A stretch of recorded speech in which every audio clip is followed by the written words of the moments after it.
Hello, everybody. I'm going to give everyone that first hello to, do the sound, because my voice usually carries. I get it. I understand. But welcome to the unveiling of ZBrush 2019. So for those that don't know, I'm Paul Gaboury. We've got Solomon Blair over here, to the left of me. Yeah. And pretty big treat. We got Joseph Drust off camera right now. I'm in the same room as you. He's actually here in the same room. That's right. He's not a hologram. Prove it. Right. So we're really excited to share with you what we've been up to. Now, some of you might have watched the ZBrush Summit in 2018, and we did show a little sneak peek of this version. But you're going to obviously want to tune in for this whole thing, because we're going to show you some more items that was never shown at the ZBrush Summit 2018. So hold tight for a wonderful ride. Get your popcorn ready, sodas. As always, get your popcorn ready. I do love myself some popcorn at all hours of the day, according to you. It's a great snack. You can't go wrong with popcorn, can you? I think it's I love popcorn. It's delicious. It's light in calories. Tastes good. You're just eating butter. You're just really in it for the butter. You just straight butter. Okay. It's a topping. Where do you for the think butter. he gets all the energy? Well, this stream's turned out great. We're already on tangents. It's fantastic. Okay, so let's get back to you and talking about ZBrush 2019. So we're going to be doing a couple presentations where Joseph Drust is going to be going first, and then I will be going, and then Solomon Blair will be following up at the end. Blair. And after that, though, we'll be sharing some more information with you. We have several of our staff members in the chats. We'll be able to communicate with you. Solomon himself is over there. Actually, you know what? I'm going to say what's up. He's going to do a what's up now live. Wow, this is happening. Technology. Technology. We're going to prove our liveness right now. That we're not a recording. That we're not a recording. Okay. Someone tell Paul what to do, and he does it. It's the only way you can prove it. Okay, so again, we're really excited to share with you what we've been up to. I know some of you have been commenting about the images being put up on ZBrush Central, so there's a lot to share, so we want to get into it. So we're going to start with Joseph Drust, and I'm going to hand it off to him now. So Mr. Joseph Drust, would you please take it away? I think so. All right. So how you guys doing? Welcome to the unveiling, as Paul mentioned. So we have some new things to show you guys for the release here. So we didn't show everything at the summit if you guys tuned into that. So to start off, you guys may have seen some of the renders, especially the ones that were on the screen behind Paul, and then some of the banners we had on ZBrush Central that were enticing you to watch this event. And these images, they're not really generating a kind of photorealistic effect, but they're rather generating a more kind of stylized one. And so you can think of like a stylized in terms of like a comic style or maybe a drawn style. So something that kind of has an air of user error. So taking something that can be precisely generated in a computer and then changing it a little to bring some more life or some more, errors into the equation. Unerrors. Remember that one. It's going to be on a shirt. Okay.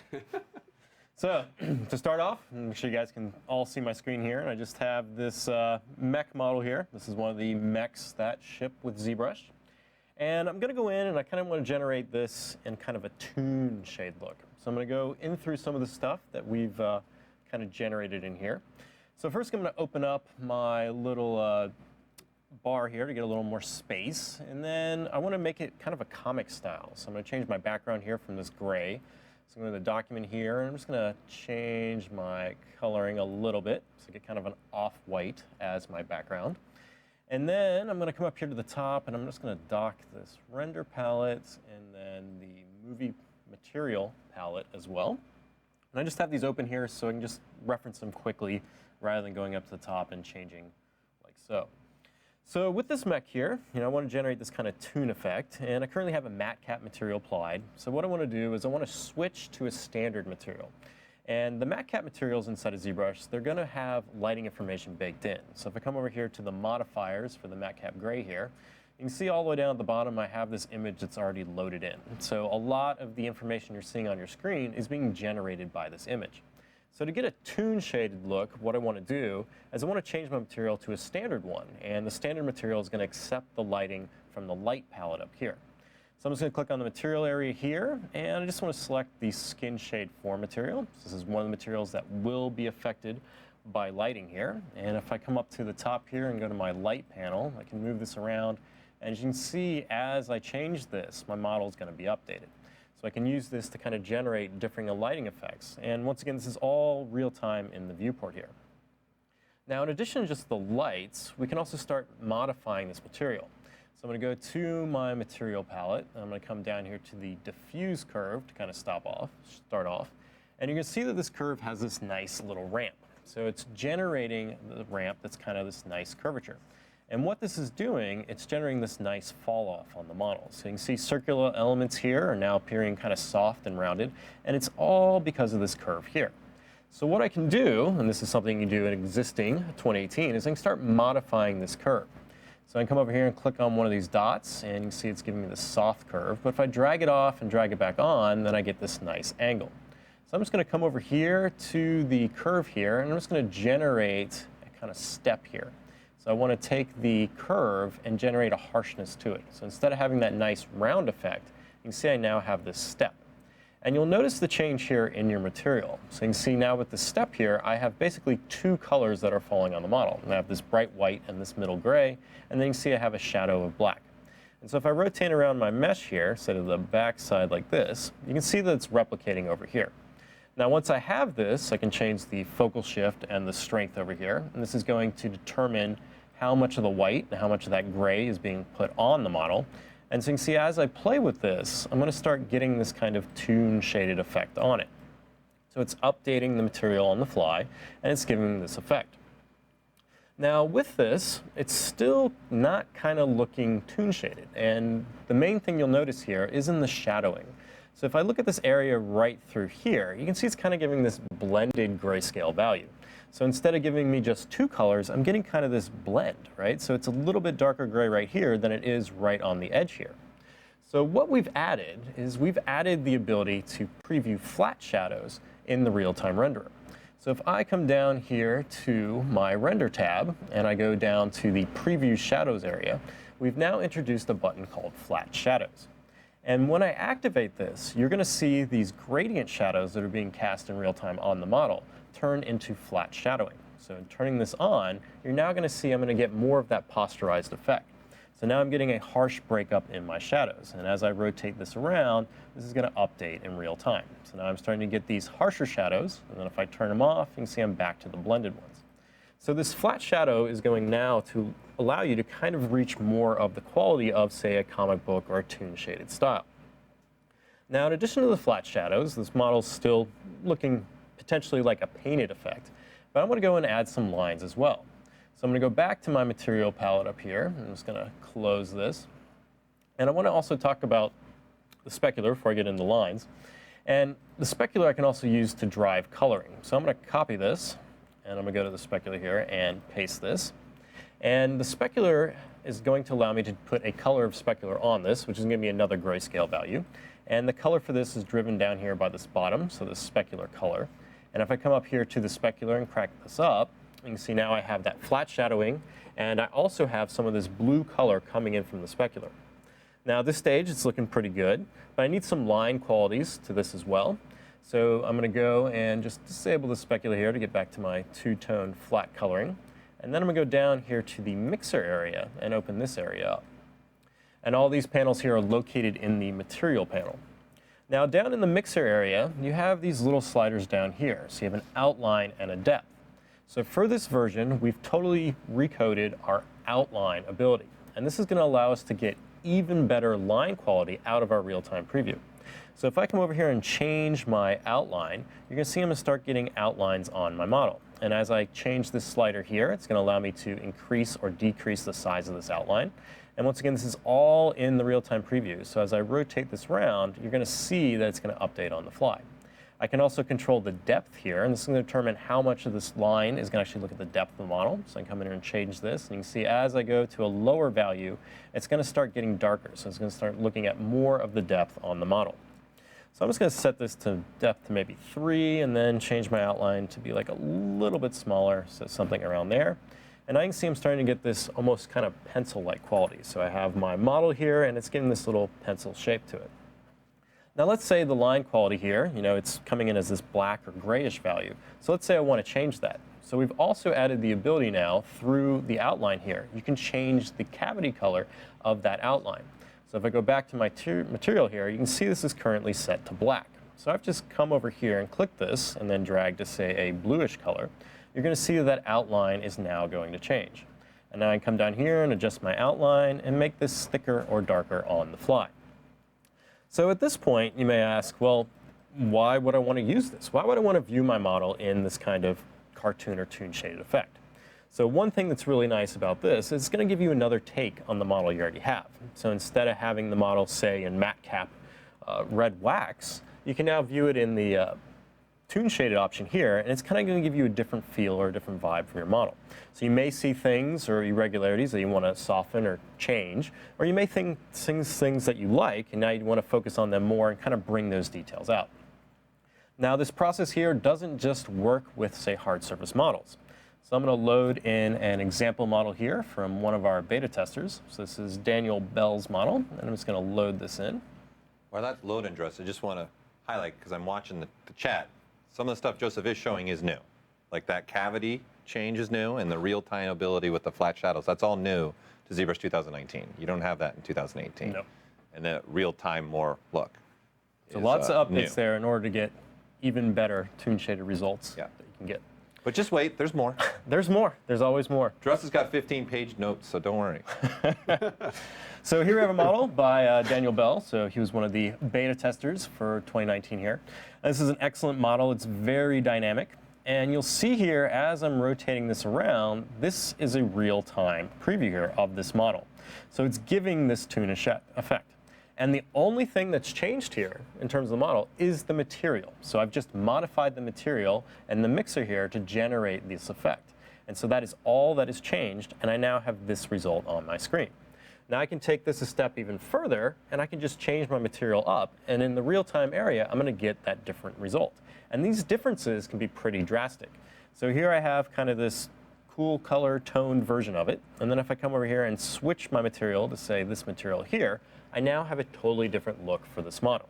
So just by changing the material that's set up for this comic toon style, I now have a totally different effect.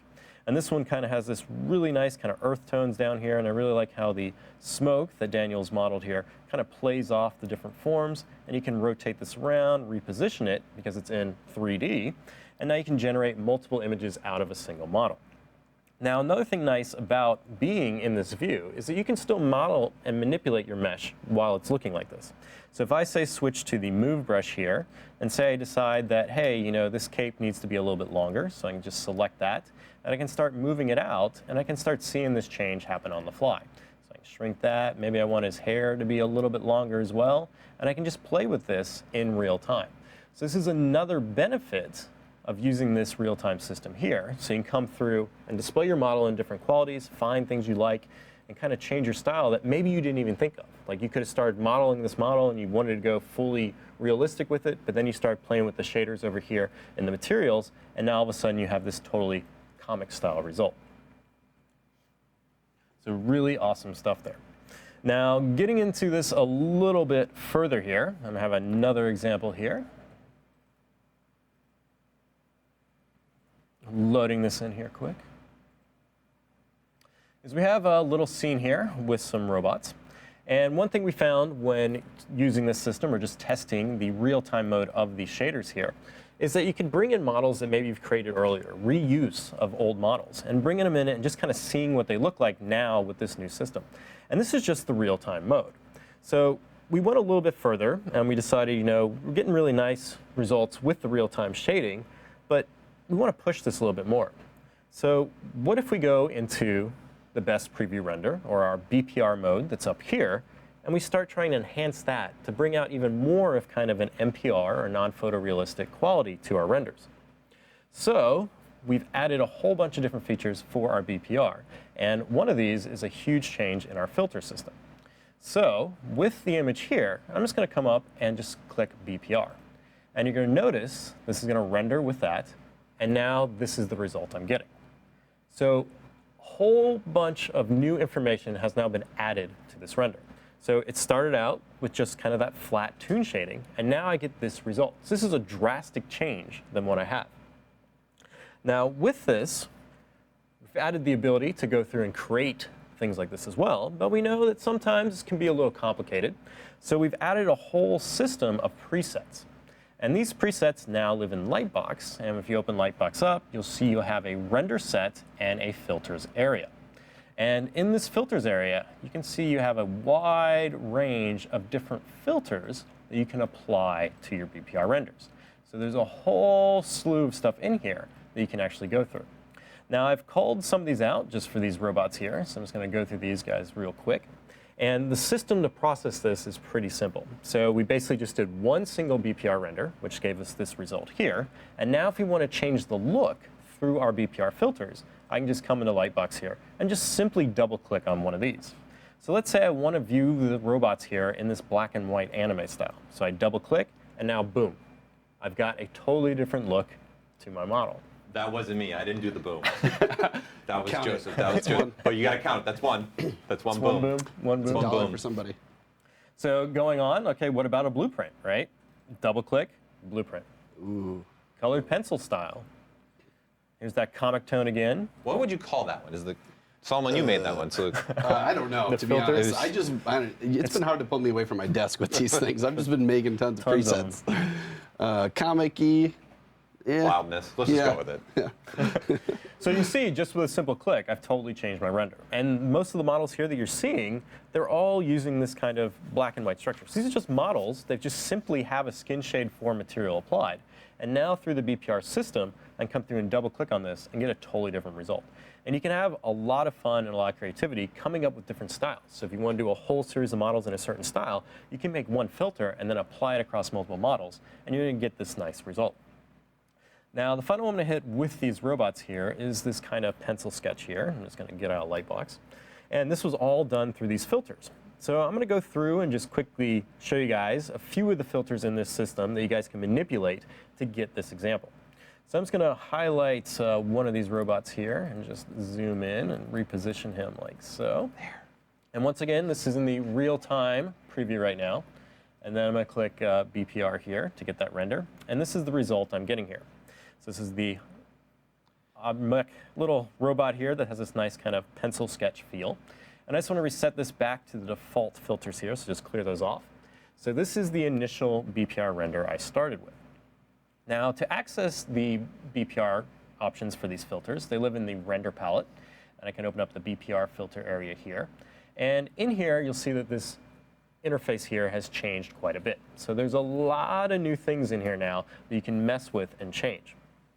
So if you're not familiar with the filter systems, it works pretty easy. You do your BPR render, and then you come in here and you can manipulate the render that is on your screen. So some of the standard go-tos for, say, 2018 that I often use if I'm using BPR are filters, say, like the sharpen filter. So I can just come over here, activate that filter, and then I can change the value of it, and it's going to sharpen my image. So if you're doing BPR renders already, you're probably pretty familiar with sharpen. Another one that's often used is the Oraton filter, and this will allow you to come through and basically brighten the image up. So you can come through and just kind of enhance that stuff there. And as we were working on this, we'd get to this point, but we decided it still was breathing that kind of too computer generated. Like it's just too precise, too perfect, which is what you kind of want for, realism, but for like NPR, non-photorealistic stuff, you kind of want that touch of the human error. So we started messing with some other filters. Now, one of the filters we've added in here is a filter called Displace. And what the Displace filter is going to do, if I just apply this really quick, it's going to take the pixels of the BPR render, and it's going to displace them into space. Now, Displace has two variables you can change to here. So you have the main displace slider here, and this is going to allow you to just take those pixels on the edges, and it's just going to position them back and forth. So it's going to determine how much of the displace is going to happen. So as I go in, you can see it's going to displace the pixels in a smaller distance, and as I go out, it's going to displace them further away. Now, in addition to just the displace, you also have a radius. And the radius is going to determine how large this displacement noise is going to be. So if I come through and start changing this, I can make it larger, and then I can change my displacement here. And now we have a robot that's had a little too much fun last night. A little bit crazy there. He went a little wild. What are you saying? He was just at the summit party or something? Might have been. You never know. Red Dead Redemption 2. You never know. He pulled an all-nighter playing. We're drinking bottles of whiskey. This is what Solomon looks like when coming into work. That's right. On a Tuesday.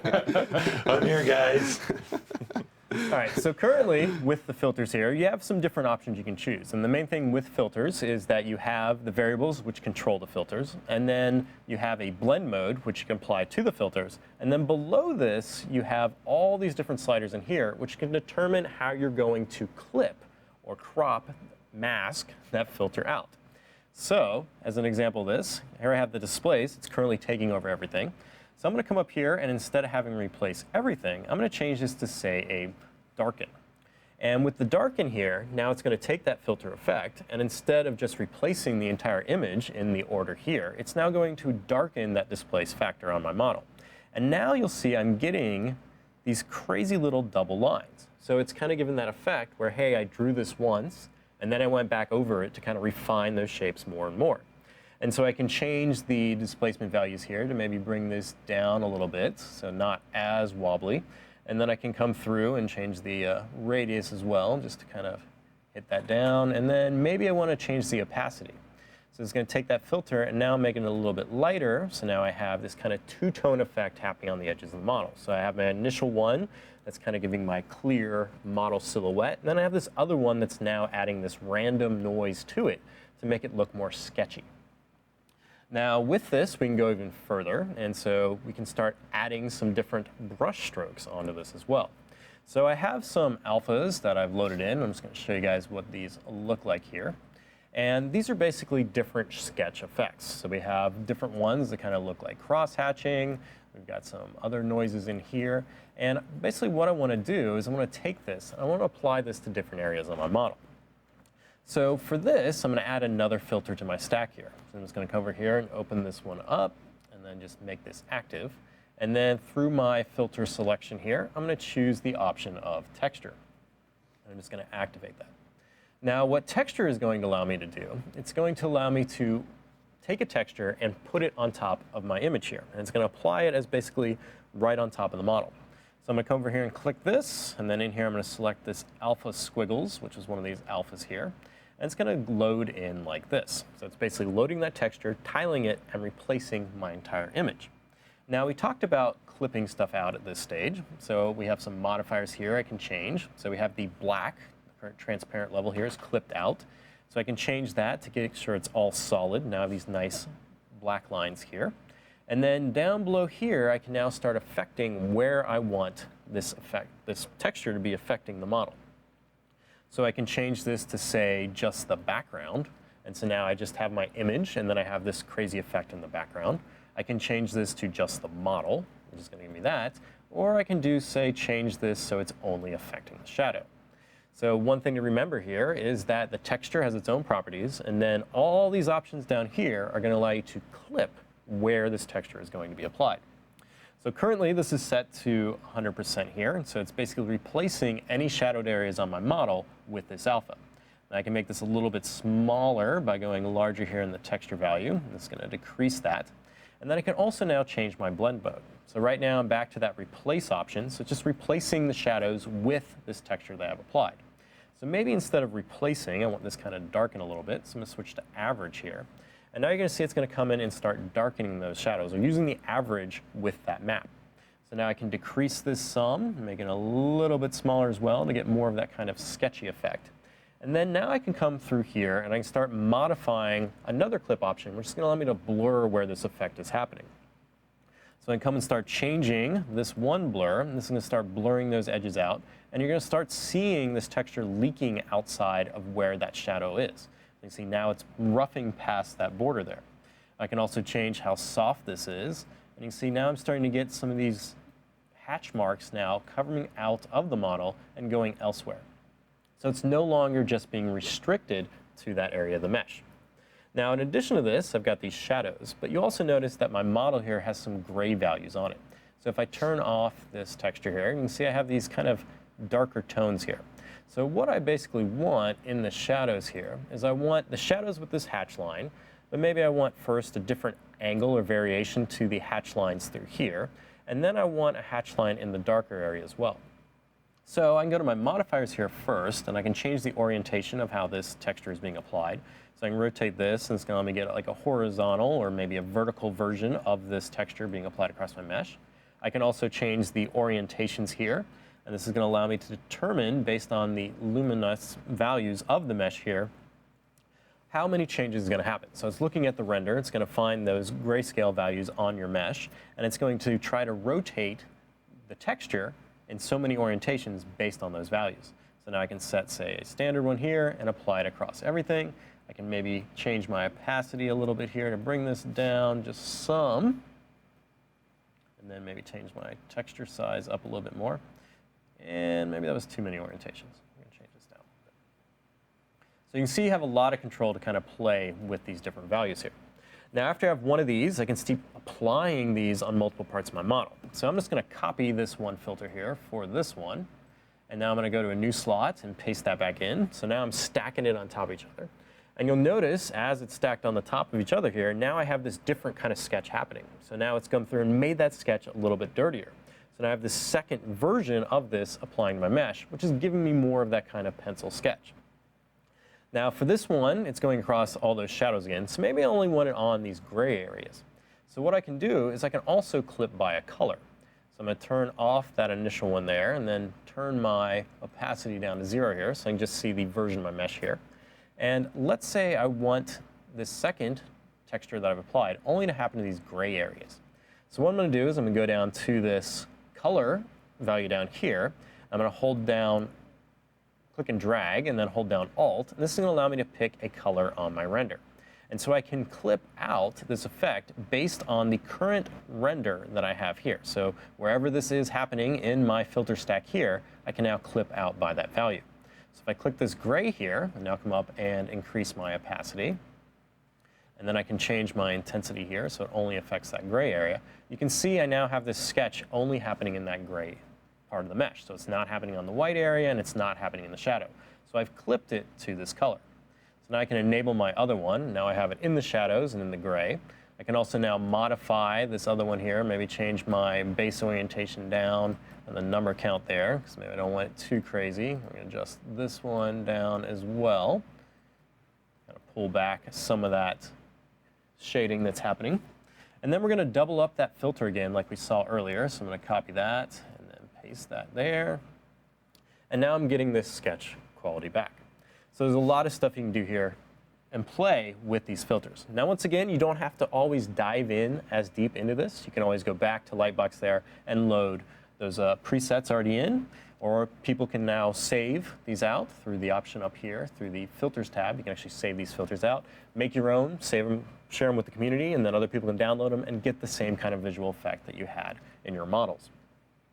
Now I'm going to do two more quick little things here. So maybe I want to increase the intensity here just a little bit. So we have a filter that will just allow us to do that. So I can bring this up a little bit, so it's going to take a lot of that black out. Now I have more of this gray go over there. And then we can add one more here, a quick one. So we want some kind of paper effect here. So we have a filter that will allow me to do basic dots on my model, or maybe even, say, squares.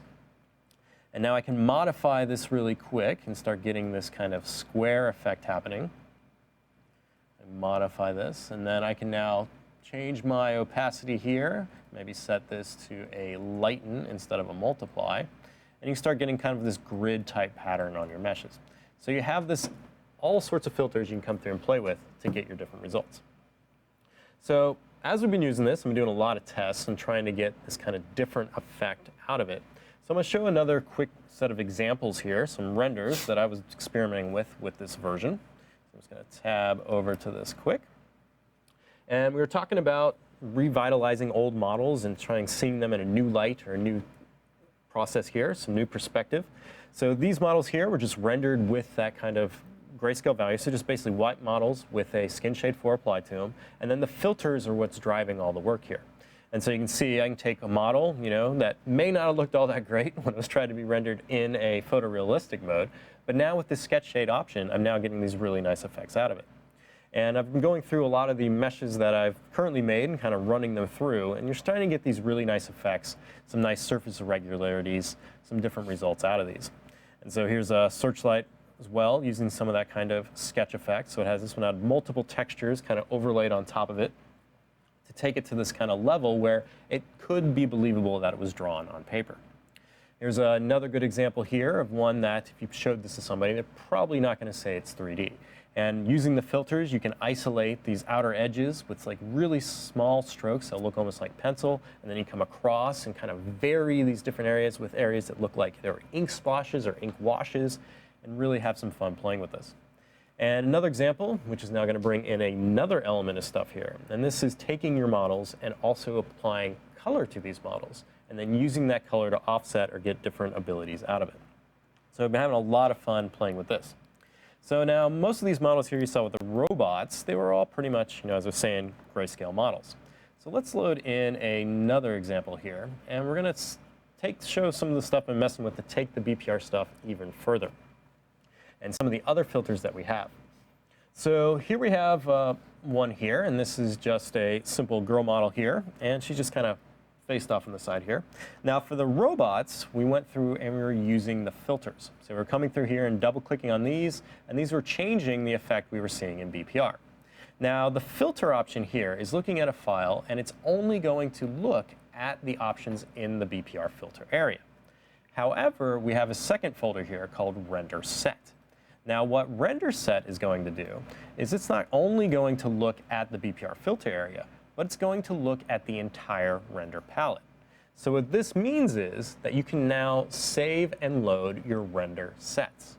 So if you had a lighting set up, you had shadows set up in another file, you can now save and load these through a render set file, and these are going to take all those values that exist in the render palette and load them into your current scene.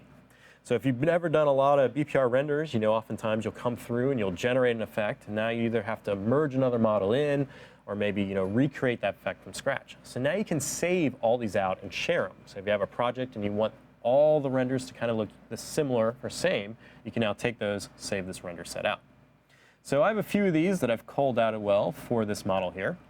So this is just the standard BPR render here. And I'm going to go through and just click on these again. And since this is a render set, it's going to have to recalculate the lighting here. So it's going to be a little bit slower than going through the filters tab. But you're going to get a drastic change using the render set versus just using the filter. So I'm going to come through and just click on one of these. And you can see I've just taken that model, and now I have a totally different version of it. So now I have this screen tone effect that's applied. And this is just the same model with just a different render set on it. I want to say get a charcoal effect, right? So now I have something like this. And this is all using these BPR filters, and they're just being applied to the mesh. So unlike just doing it traditionally, say, through Photoshop, we have a lot of data that we can use inside of ZBrush. And this data can allow us to get different things out of it because the model is a 3D mesh. So we do things like create color pencil type stuff. So this is giving some nice lines and qualities that into your mesh there. We can also take this even further and start generating these shattering effects. So now you have a piece of work that's stylized, right? You can hang this up on your wall. So it's this kind of stuff that's taking your 3D models and now transforming them into these kind of pure fine art works of art. So another example here, this is another quick paint sketch one. So similar to the model with the pumpkins, but this one's now using that color as well. So now I have these different colors blended through here, and then also this nice ink quality. You can take these even further and start doing some crazy effects on them. So if you want some really, really crazy stylized stuff, you can start going that way as well. And then finally, we can even start taking this to a painterly level. And here we have an example. It's all the same model here, and all that's changing is this BPR filter. So here I have this kind of effect that's looking like paint now, right? So someone came through and brush painted on this, and now we have this nice, totally different look than we had initially with the mesh. So I'm going to go through really quick and show this object here, because this is another one of the filters here that's really powerful in this BPR render system. So I'm just going to reset this back a little bit here with this project here. I'm going to close Lightbox and go back to my mesh here. And now I'm going to go to the render palette over here, and I'm going to open up my BPR filters tab. And now you'll see that there's quite a few filters I have here kind of loaded. So instead of taking you through the entire thing, I've loaded some of these in to kind of save some of this. So if I go to the tabs here, you can see I have a sharpen. It's applying this, so it's taken my initial model. Let me just go back to this. I've then sharpened it, so made some of those values a little bit sharper. Then I've added an orton, which is brightening it up, and then I've also added a displace. Now the displace for this version here, I have it set to this darken, so it's coming through and it's adding these kind of dark speckles to the mesh here. But this still at this moment isn't kind of looking like paint, so it's looking more kind of like a watercolor type effect on the mesh. So what I'm going to do is I'm going to add another filter here, and this filter is called Overpaint Color. Now if I zoom into this, or just enlarge the effect here, you're going to see that what this Overpaint Color filter is doing, it's basically going to take these squares and populate the filter with this. And then each of these squares is looking at the information underneath it, and it's generating the color from the average underneath it. So you can see as these are big here, it's looking at the average colors directly underneath where the square is located, and now it's giving you that color. Now if I go to the modifiers area here, and I start changing, say, the width and height here, this is now going to change those squares, and now by just adjusting this, I now have gotten to an 8-bit kind of result. So now if you want to do quick renders in, say, a 16-bit or 8-bit style, you can just apply a filter here and change this, and now you're going to get something like this happening. So you can see it's just taking the average for those squares there and then generating the color from it. Now in addition to just this, by setting these as a constant value, I can come through and start modifying these as well. So they don't always have to be squares. So I can change the width here, and you're going to see it start growing, right? I can change the height and change them that way. And then even down the bottom, change these back to 1 and 1 here, I have the ability to add slopes to these as well. So if I come to this X slope here, let me just adjust this so you guys can see this. I'll make it a little bit bigger. And what this is doing is these slopes here, it's now taking that square and now deforming it. So I can change the slope in X or Y, and this is now going to allow me to get these kind of tapered effects. And if I crank both of these up here, I've now started to get some arrow effects on it. And if you think about what we were doing with the other filters, especially with texture, is now you can take these and apply them to your mesh, change the blends modes, and change some of the other options in here, and you're going to start being able to get these layered effects on your model. We also have things like drop shadow in this filter here, so I can now start doing this. And then let's say I want to use this as a background. I can make these smaller, and then I can change my clipping on this to say maybe clip out the model. And now I have this as a background. So I can use a filter now to create kind of a paper effect behind my model. But for this option here, we wanted to go through and we wanted to actually generate a kind of painterly style. So I'm going to turn that drop shadow off and then set my slopes back here. And now I'm going to just make this kind of wider and then make them a little skinnier. And then I'm going to add some width variations to this. This is going to add some variety here. I'm going to also modify my intensity here to make it so it's the same color. And then I can make these smaller. And you now see I'm getting this kind of effect happening. Now I can go back in here and maybe adjust my height so they just start running together, adjust my width. I can change my orientation, maybe add a little bit of a slant to this here. I can adjust the size by the intensity, so this is going to make them smaller or larger there. I can then add some variation to that. So you can see just by playing this with this filter, you're going to get some really crazy effects out of this. Now after I have these set, I can then make these smaller, and you can see how I'm going to start getting this kind of paint style on my model. So we've been having a lot of fun just going in and experimenting with these filters to get these different results. So now I've taken this model, which was kind of that flat color. It started out as almost like an anime style, and now it's gone into kind of more of this painterly effect. Now when you get here, you can start even applying the other filters on top of it. So I can come back in and say, apply a sharpen, which is going to enhance some of those edges, and come back in and say, apply another displace. And now this is making this paint a little bit runnier. So you can just keep applying these different filters on top of each other and then get these results. Now once you're happy with these, you can then save these out as well. So you just come up here and save the filter, or rather save the whole render set. And then I can open up another project and load these in and get this same quality result. Now, one of our beta testers has been doing a lot with this kind of painterly style. So I just want to load his scene here really quick. So I'm going to go to the project tab here. Just load this in. And this is Pablo Munoz scene here. So he's been doing some really interesting stuff using these filters. So here I have his scene here, and I'm just going to render this with BPR. And Pablo has now had the ability now, through ZBrush here, to take what he had, and now I have a painting, right? So this is not looking like something you'd see created in ZBrush, right? I've got areas where it looks like the paint has been stocked up, blotted out. I've got all these different kind of coloring happen now. So now you can take your kind of images or renders inside of ZBrush here to more of a fine arts kind of mentality. So really, really awesome stuff. And all this is filters. So if I come over here, you can see Pablo's got some of the filters we've already been talking about, right? So he's got some contrast, he's got a sharpen, he's got some vignetting, he's got that texture coming across. He's got another sharpen, that overpaint color we just went into, the contrast auto color, a displace. So all sorts of different things just applied on top of each other, and he's getting this end result. Now for the modeling on this, I'm just going to zoom out here so you can kind of see his mesh as well, and just kind of show you how he has his scene set up. So he just kind of all has the mesh here layered through space. So he has, you know, his forest floor here, and then he has some mountains in the background, and then a backdrop in the back that's actually just been painted on.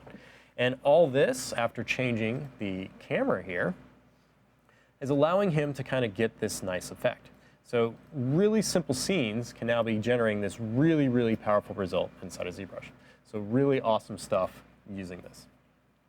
Now I've got some other examples here for some tests that I've been doing here. So I'm just going to tab over there as well.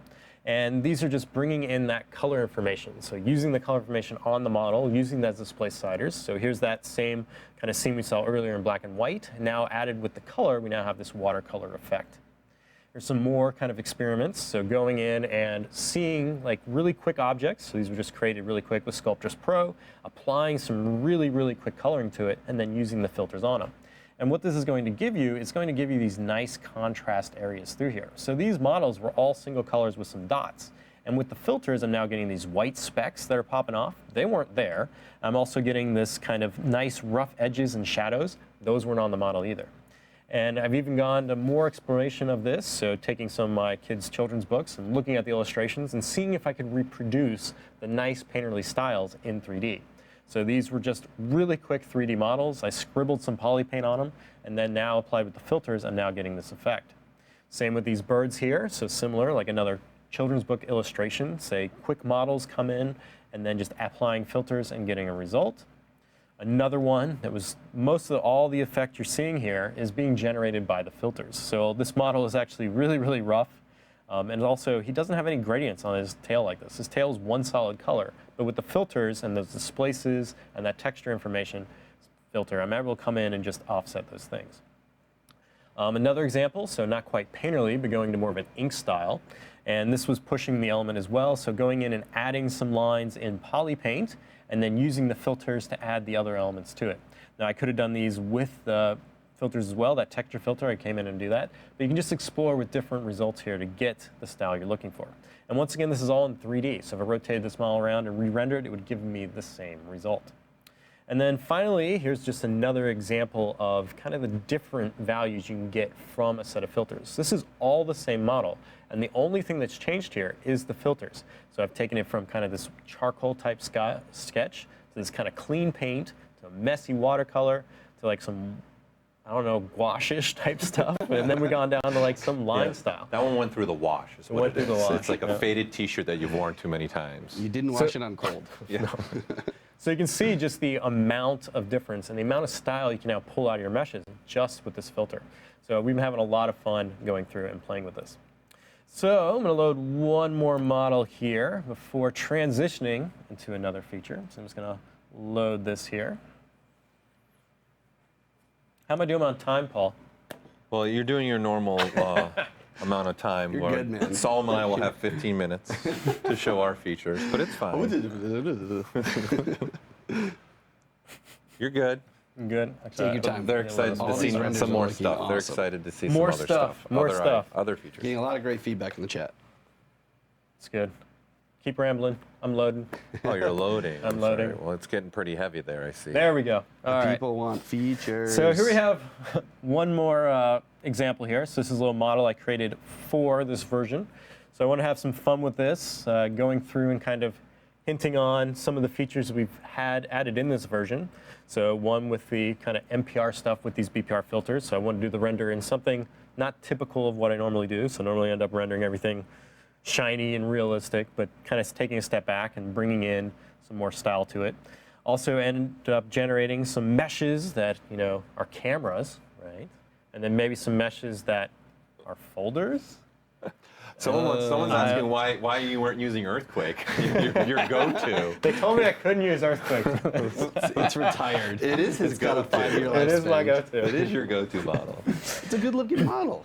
Well, it is. It's a great model. So I did this render, and then as we were looking at it, I did it vertical, right? And then they're like, well, we need it horizontal, right? So at this stage, I was thinking, okay, so I got to transition this model now into horizontal. Production, right? Production. So I started coming through and saying maybe I selected a box here, went to the transpose line, and started moving it, and then put that one on the ground. But this was going to take a while, right? I was going to have to go through and start moving all these things individually. So what I did instead was I just went over to the subtool palette over here, and then I just clicked on one of these guys, and then I came down here to this new folder button. Right? So we're going into folders now. Perfect transition. I can't tell you how many times I've seen folders in all caps in the chat. People are very excited. So let's go in and see how these folders have helped me in taking the model here and repositioning these things around so I don't have to go through and manually move each one of these things in space to get them where I want to generate a horizontal scene. So to create a folder, it's very, very simple. You just need to go to the subtool palette over here. You select one of these subtools, and then I'm going to click this new folder option here. Shortcut's better. It's going to allow you to come You through love and these shortcuts. generate a name for this. Paul would like me to hint out that you could use the shortcut of Yeah. Control Control F, F, because for the F. existing users, they'll know what Control F sometimes does to them. Now it'll just create a new folder. So Paul would like you guys to know that. Yeah, it's a big deal. Just like right-click Army, it's a big deal. So after I have that generated, now I have a folder, and it's taken the subtool I've selected and placed it in this folder. Now at this stage, I can come through and I can start dragging folders into it here. So I can come dragging subtools into this folder by just Boom. clicking and dragging. Boom. If I want to drag them out, do the same thing. Drag them out, drag them in. Let me begin, right? Oh! I like the point how someone's adding to the boom count as well. Boom. I just did 3 booms. I can also make new folders as well. So say I want a folder just for this one, come over, select a new folder for that one, say other camera. I got a second folder. If I want to merge these together, I can select one of these and go to this gear icon here, and then I can do something like a merge up, which is going to take that folder and merge it up to the top. So now that camera is now in that folder. I can also do other fun things with the folders here. So I can say turn off all the poly paint for those guys. Oh, let me click the right option. Turn off all the poly paint so I can see all the cameras there, or most of the cameras have their poly paint turned off. I can also turn that back on. I can also do things like merge the folder into one subtool using this option here. I can rename the folder. I can also come through and say delete the folder, or even delete the whole folder and all the contents. There's continents in there. There's contents in that folder. The maps there. I didn't see the maps in there. So I'm going to go through and just Could be. delete that one It's there. in one of the folders. I see. It's in a box. And get back to my scene here. So I could go through and select all the cameras and navigate and do all that stuff in there. But what I want to do is I want to start grouping some of these off. So first, before I start doing that and using this other option we can use with the folders here, is I'm just going to start with this box here. I want to just show you guys a bonus trick here. This is one that you guys might not know of. With Is the this a Gizmo 3D. Joseph Drust backyard trick right now? No, Is that there's what no you're- backyards in this one. Okay. First The backyard's in the reference. box. You got to bring them back. Yeah, you gotta every bring 'em once in a back. while. So here's one that you guys can do right now. You can go try it out in 2018. No. They need to watch. They need to watch? There's Okay. more They features got to multiple show. monitors. All right, There's so go. much more. So with my box here and my scene, basically I want to take this box and I want to position it down to the ground, right? So I can start positioning it, but then I have to rotate it and kind of try to get it lined up to a world axis. So what I can do instead is I can just position the box at an angle, something like this, and I want to make sure I have the Gizmo 3D active in this stage. And I'm going to hold down my Alt key, and I'm just going to click and drag on a surface normal of my box here. So I want to do it on the bottom of the box here. And as I click and drag, this is going to reposition my Gizmo 3D. So wherever I'm at, if I click and drag, it's going to reposition that. And you'll notice the first click, when I do this, it's going to try to look at the axis of that model. So it's going to render it off the surface normal, and now I can kind of align it like so. So if I turn, you're going to see this is kind of aligned to this area. And if I go out in space here, you can see now my gizmo is going with the position of the bottom of that box. And so I have the arrows kind of going like a forward or a horizontal axis here, and it's normal for the Gizmo 3D is off that bottom normal. So now what I can do is just simply click this Reset Mesh Orientation, and this is going to reset the gizmo's orientation to the world axis, and it's going to take the box with it. So clicking this here, I've now taken that box, and I've positioned it like so. So you can see now, it's lining up, if I would have done it correctly. It's You're lining also up in to the world axis. Perspective. Yeah. You're in perspective. And now I can rotate this and say 90 degrees, and now I can take this, let's turn off perspective here, and I can start moving this down, and I can position it now to the bottom of the world there. So now I've taken this, let me bring back my entire scene here, and now I can put that box there, and it's no longer at that crazy angle, and now I have it kind of at the bottom. So now I can move and say reposition this, I can reset my transform back and say rotate. So now I have one of these boxes positioned in space, right? So starting to break my image down into this horizontal aspect. Now for the next thing, there's a little trick there. Little trick. You're very excited about that one. Little trick. It was a good one. I had to throw it in. I've been waiting to throw it in. I know. I was going to throw it in with Earthquake, but you guys didn't want me to. All right, so now I can go through and I want to start breaking up some more of these, right? So this set of boxes right through here, I want to take those, maybe position those on the ground, and then leave these other ones with the robot holding them.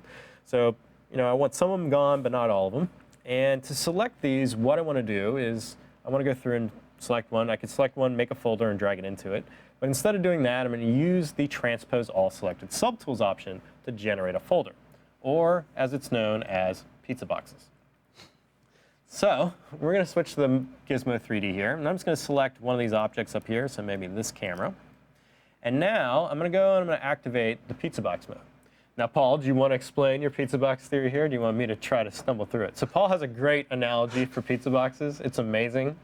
Well, it's grown off your pizza box idea. It Are you just having dinner by yourself, or are you having a party? So do you want everybody to come to the party, or you just want one person at the party? Depends on the party. So by turning it on, I'm having a party. There's multiple people coming. I need multiple pizzas. I need multiple subtools to come to the party. Your logic is sound. Okay. It totally makes sense. It's there, and I'm going with it. Okay. So party mode, non-party mode. There you go. One pizza or multiple pizzas. That's how we're doing it here. So I want multiple pizzas, right? We're having a party, multiple subtools I want in the equation here. So I'm going to activate that, and now I'm going to hold Control and Shift, and I'm just going to drag across these boxes here. Who's coming to the party? And we're going to see, as Paul said, who's coming to the party, right? So anything in this green area here is now going to be rendered without the hatch marks. And these are all the people that are all the subtools that are invited to the party. You might think it's funny, but then I'd like to point out I did this live, like on the floor. It was too, excellent, and then we've stuck to it ever since. Yeah, it started with pizza boxes, and then you brought in the party, and now it's where it's at. So I want to take these now, and I want to turn them into a new folder. So I'm going to go back to the subtool palette over here. I'm going to go to this new folder option here. And this is now going to bring up a little dialog that's saying, hey, it looks like you're having a party. Do you want all these subtools to go? And of course, you always say, always yes. Always yes. I mean, why would you just be like, no? Like, no. Yeah, You're having a definitely not. party. You're You want invited. always yes. And so what this has done, it's now going to allow me to make a new folder here. And we're just going to name this one party, just straight up. There you go. And boom. Boom. Now I have a party subtool. So now, with this party subtool, I can get out of this mode here.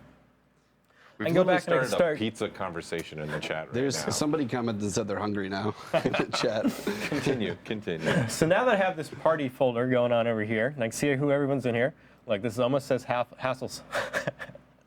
David Hasselhoff, but it's Perfect. Land. He's in the party. So now I can start using this to my advantage to manipulate all the subtools that are in this folder. So I can come over here, I can activate Transpose Set, and what this is going to do, it's going to look at all the subtools in this folder here, and now add them to the Transpose All Selected Subtool mode, and then it's already going to go through and kind of hatch out everything else, and now allow me to control these right out the gate.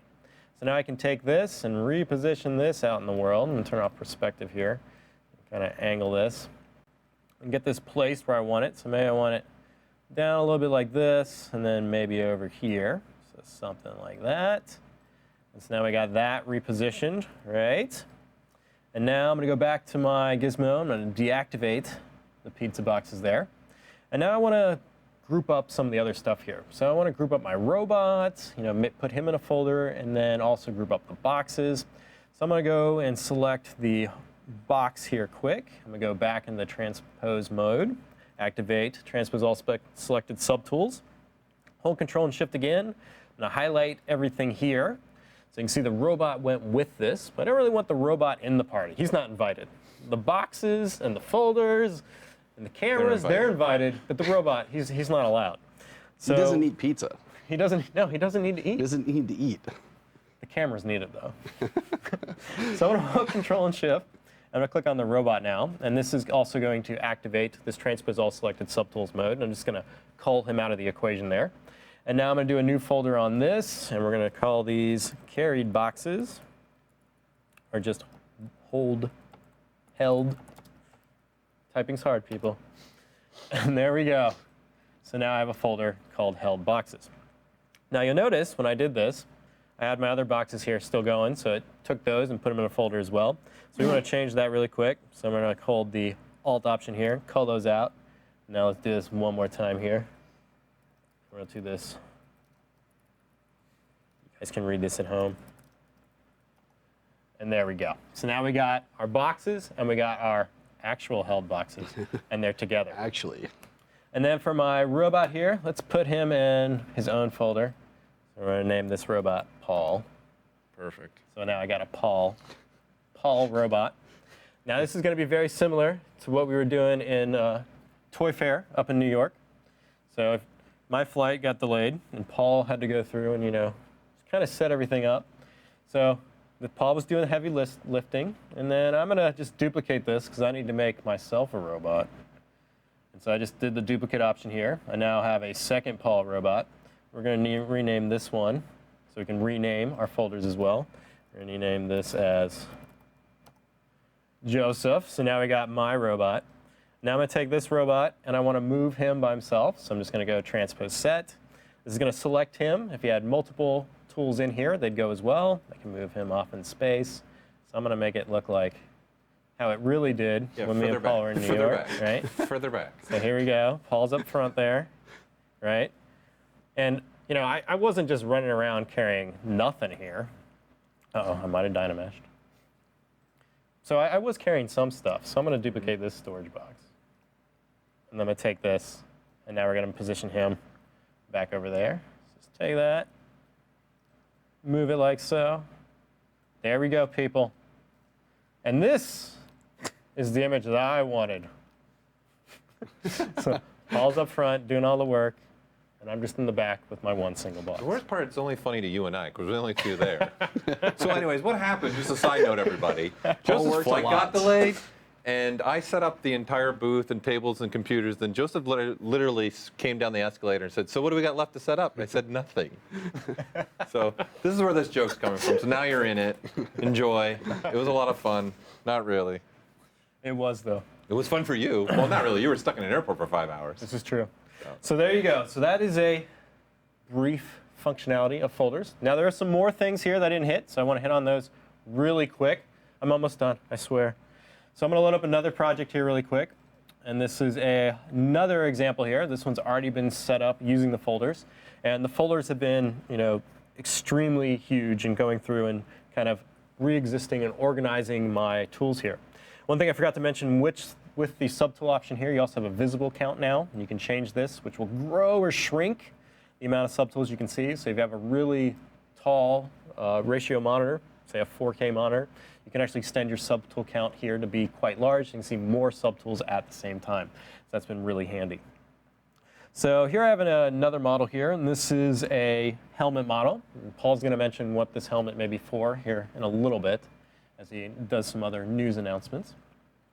And with this model here, I have it broken up into a lot of different subtools. So the plan for this is to be kind of printed. So I've gone through and kind of cut it all up into different subtools. You can kind of see all the different subtool breakups on this. And then I've gone through and put all these different subtools into folders. So I have all my different parts kind of organized really nicely. And then at any time I come through and just kind of start hiding or showing these different elements here. And so it's been really nice to manipulate the different forms here. So the one part I want to kind of emphasize here in the folder is with this horn here. So I'm just going to select that and open this up. And I'm also going to enable live Boolean.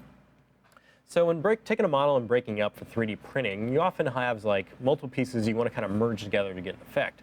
So with this horn here, I have some different elements. So if I turn off this part here, I have this kind of positive form. And this form is made of multiple parts. So I have the front of it. I've then got these little keys that generate these aspects here. And then I have kind of this plug type shape as well. So I have one shape with the subtool that I want to generate this. So I want this as one result. And then I also want to have a result that looks like this, right? So I want the positive side and the negative side.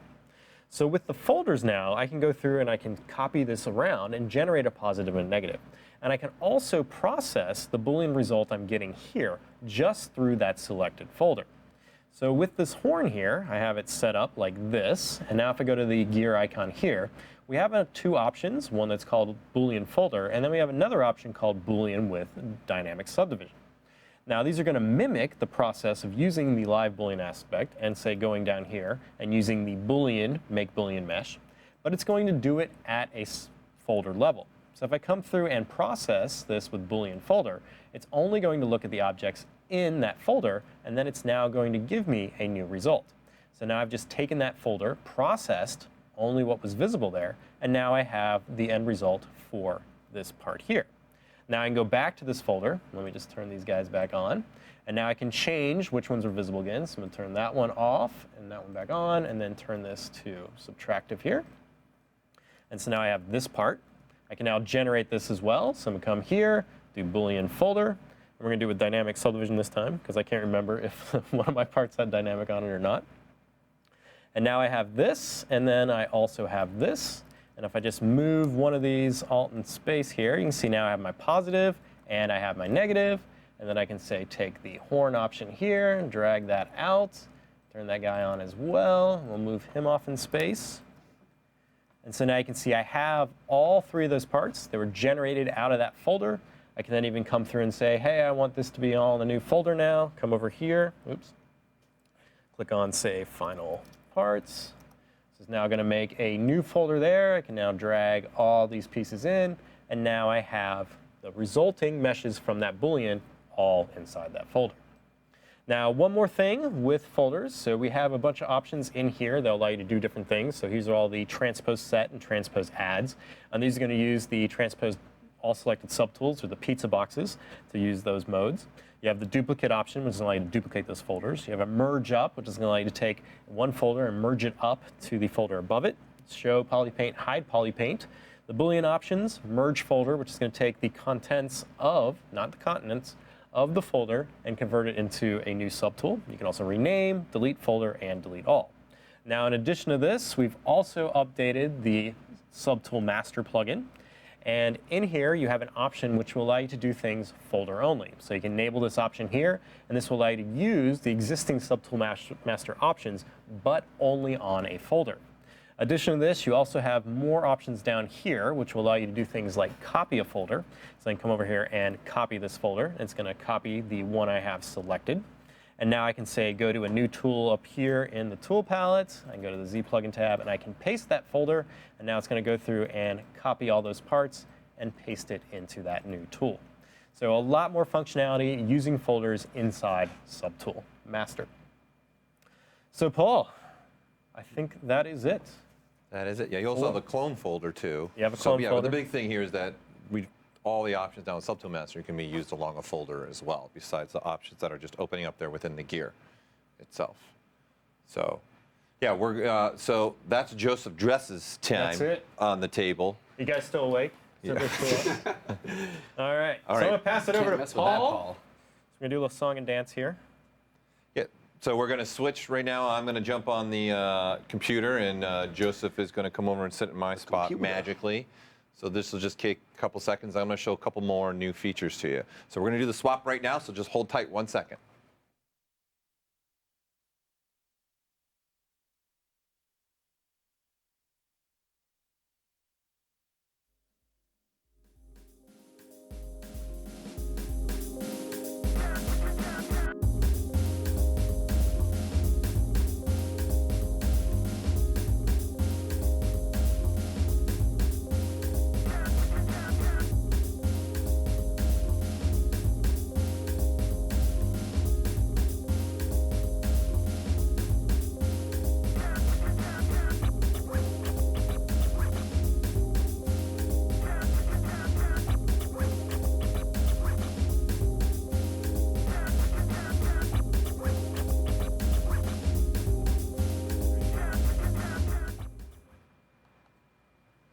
All right, welcome back. Okay, it's my turn. Adjust your volumes. This is probably about as loud as I'll go for maybe 5% of the time. Yeah.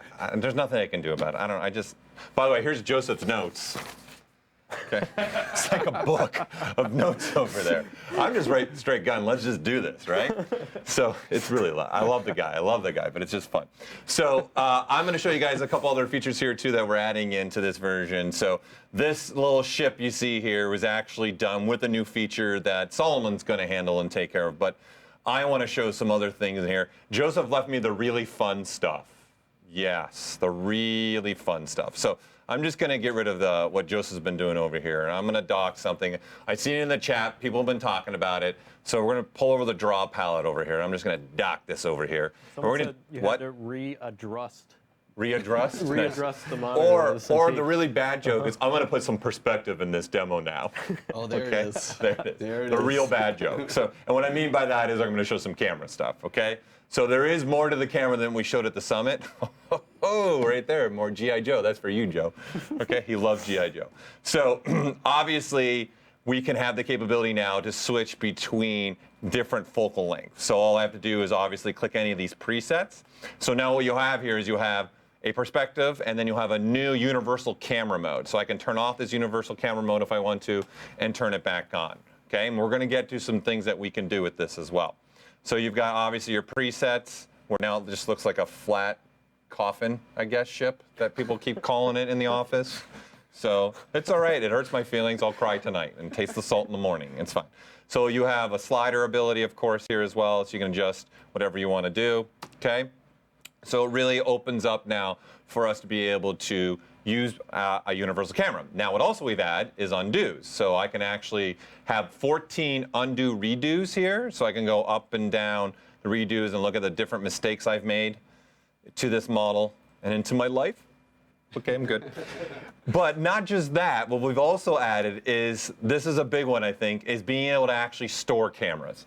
So you're going to have the capability now, so if I want to see the back view, right, there's the back view, and then now if I want to see front view, oh, gorgeous, beautiful, right? And then you're going to be able to rename, delete. I can cycle through cameras if I want to this way, right? So all I have to do is hit the store view, and we're going to be able to store different cameras, right? So this has been really nice, and this is going to save with your projects. Okay, so for those that don't know, you have a tool, which I am, or you have projects. So Joseph likes the big tool thing, so that's over here in the tool palette, saving a tool, okay? And then in the file menu, you have projects as well, and you save as projects. So if you're going to save projects, all this stuff I'm doing with the camera and these stored views, I'm just loading a project, and they're all going to be there. That's all stored, and it'll even remember. If you notice, the camera was also switching. If I start switching these views, you might see I just switched from a 50 to 18 millimeter, right? So we're getting different views going through here, which is a nice way to be able to work. I'm old school. I used to use timeline, but now that we have that, it's a great way to figure out what view and what angle I want, especially with all the rendering stuff that Joseph was showing to you guys. So one of the other big ones is also been a request. I know I've received many emails, Joseph and Solomon as well. So we now have the capability to lock a camera. So with our universal camera, you can lock the camera. What exactly is that doing? I'm going to switch to a new brush. I'm going to switch to the Damien standard brush. So what this is doing is giving me the ability that I can come here and start sculpt. Beautiful, beautiful stuff. But the model is locked. So I'm not going to rotate my model now and then be able to do whatever I want, right? So I can sculpt. I can even switch to a paintbrush. What color are we feeling today? I don't know, green maybe. And then I can come down here and maybe just start working on the edges and put a little green. I have no idea why, but just go with me on this, right? And then you can see my camera is not going to move, right? I can even come back here and switch, well, what does that look like in back view, right? And I can start still painting and sculpting here. And because the universal camera is locked, I'm not worried about now rotating my model or shifting my model. And when I'm done and I'm happy with this, I just come out of the locked camera view, and now we're back to be able to rotate, move, and scale, which are all going to join the right-click army now. I'm using right-click to do my navigations, which I'm a big fan of. So you can continue this process now. So it's a great way to obviously set up, look at what you're doing. So obviously a lot of the questions you're all asking, well, I want to import, I want to export, I want to do some other things with just having the camera in ZBrush is nice, but I want to do some other things. So I'm going to load quickly another scene here, and you can see it's just gorgeous. Gorgeous. Oh, wow, green. Let's really get rid of the sets it green. off. Let's get Matches your eyes. So I want to do now a top render view. So we have a top render view. So what we're going to be able to do now with this, because it's a universal camera, we're going to be able to use some other things with this. So number one, I'm going to be able to go here into our render palette. And for those that have this, I'm going to close this filter things here, an external render. We can turn on Keyshot, right? So what this is going to do is going to send everything you see in ZBrush and throw it over to Keyshot. So many of you are using this. So what also now is going over is our camera. So if I tab over here and we just unpause this, you can see that I've sent this over, right, to Keyshot. And now there's going to be a ZBrush camera available to you. So obviously this ZBrush camera, if I go to my settings, you can see through here all of our camera settings, and you can see here a 50 millimeter, right? And that's what I sent over when I did this. So if I come back in, you can see I'm sitting at a 50 millimeter for this particular shot. Now, I want to take this a lot further, right? And think about some of the things that Joseph was going. A lot of people were asking, well, how do I export this? Well, how do I get this out, right? We're thinking about rendering and passes, and ZBrush is very popular for being able to do that. It's a popular workflow for sending things to Photoshop. There's a whole plugin that exists just to send to Photoshop and send your passes, right? So I want to now use maybe my FBX, okay? So this is going to give us the capability to export from ZBrush or import into ZBrush. Now what we've added to this, because now that we have a universal camera, is we have export camera and an import camera. So by default, we're going to export the mesh, okay? And now that this is on, it's also going to do the camera for you. So you can say, I only want the camera and on either import or export. So adding this feature opened up some new design and new ideas for me as an artist and figuring out what do I want to do with this. So I'm going to tab over here to Photoshop. And you're going to see what we have here now is just want to give you guys the idea of having multiple passes, multiple renders from different applications. So of course, any applications that's using a universal camera that accepts an FBX import, you're going to be able to bring that camera into those programs, and then vice versa, export that camera and bring it into ZBrush. So here's just a quick example where right now I've got a folder with just a bunch of different Keyshot renders, right? So you can see this is all done in Keyshot. So this is the ZBrush render of my hanger that I made here, right?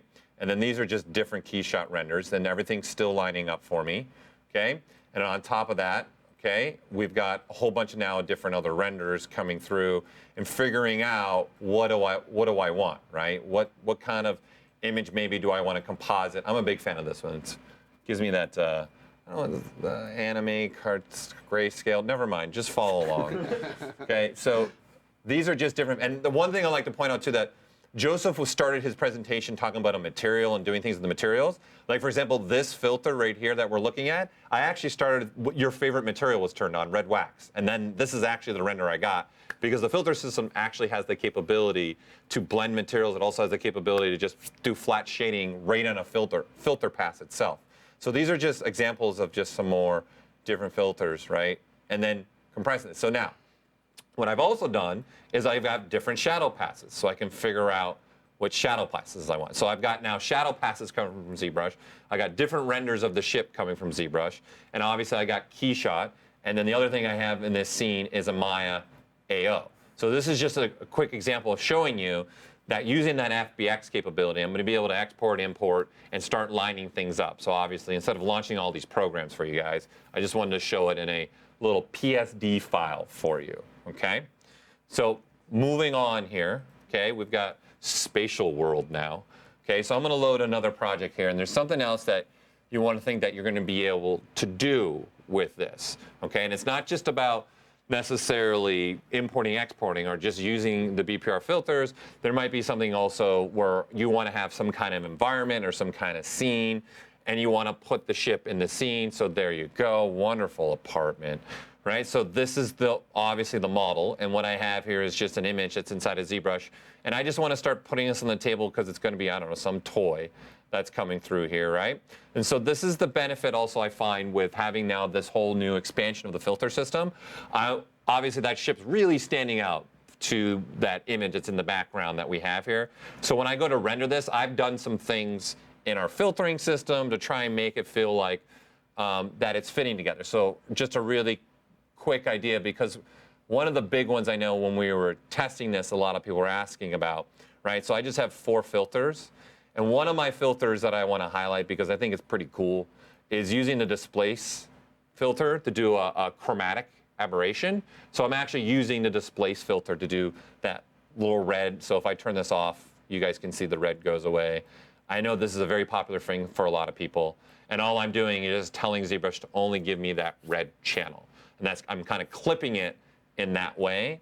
And so it was a really fast way for me to be able to do this, right? And so now I've just put these 4 filters on, and I got a 5th one there as well to allow me to kind of try and make this all fit together a little bit better. So this is just another really great way to be able to start combining the images, okay? So having this universal camera now, I can start figuring out, even for this scene, right? If we go back into our draw palette, I can figure out what actual millimeter do I want on this. Yes, yes, yes. Or really flat, depressing looking. Maybe I want to have it shot in what it was shot with. Now, if I know what this particular image was shot in, whether it be a 24, 28, or 30, or any other millimeter, I can now, with inside of ZBrush, just put this on, and then we're off and running. So this one particular one was shot 24. So I would render it out like this. I know we're good to go, right? And now I've got a nice workflow of combining ZBrush with other applications or bringing in images and having them line up within ZBrush. And if you are one of these users that really want to use this filter system, you've got these options to go through there, okay? So that's the new camera. I know it's the exciting stuff. I get it. Woo, camera, right? So I want to move on to something else here that some of you are bringing up in the chat. So I'm going to load another project here. This one's going to take a while. So Joseph's going to do a song. He's going to do a dance. Because I've got a lot of things that I'm loading into this project. And what we're going to be moving on to now is the ZRemesher. So yes, there is an update to ZRemesher. So this is going to be ZRemesher 3.0. And that's right, you got to say it that way. It just sounds way cooler than version 3.0. So obviously you guys have had in 2018 version 2.0. Okay, so we've done some updating to this. We've done a lot of actual changes to this. Like, this wasn't just let's add some features to ZRemesher. This was let's take a look at what it's doing. Let's take a look at some models that people have had issues over the years with. Let's take a look at the user base that we have from various different industries, how they're using and bringing stuff into ZBrush, and let's see if we can revisit this and come up with new ways to attack this. Oh, wow, it's a cube. It's gorgeous. I told you I was loading a lot. It's the Borg ship. Hello. Okay. Bam. There, I just did. I can't get away from that. I don't even know why I do that anymore. Okay. I only do it in streams too, by the way. I don't understand why. It's like when I'm teaching in class and I like to have pretzels as a snack. It's my go-to snack. Snack on pretzels? I do. That's my go-to snack is pretzels. Okay. Is there a certain brand? Roll Gold, right? Is that what it is? Rolls. What is it? Gold? Who cares? Just let's move on. No one cares about my snack. Nizubi 1977 says ZRemesh them pizzas. What happened? ZRemesh them pizzas. Oh, ZRemesh them pizzas. Okay, I like that. So going back to this, so what we've done here is we've actually improved the speed. So it's actually faster than version 2.0. We've added some new features through here, okay? And these additions have really opened up some stuff. I know a cube is not very exciting, but I want to first start, wow, beautiful.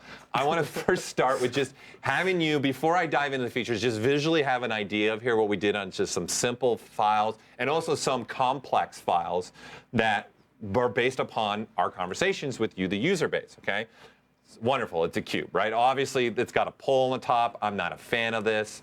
So in this, I have multiple subtools. So I have a version 2 and version 3. So from here on out, I'm just going to use my up and down arrow keys to cycle through. So here's what version 2 will give you, okay? So now I have something like this. I'll turn off live Boolean, okay? So we can look at the solo of this.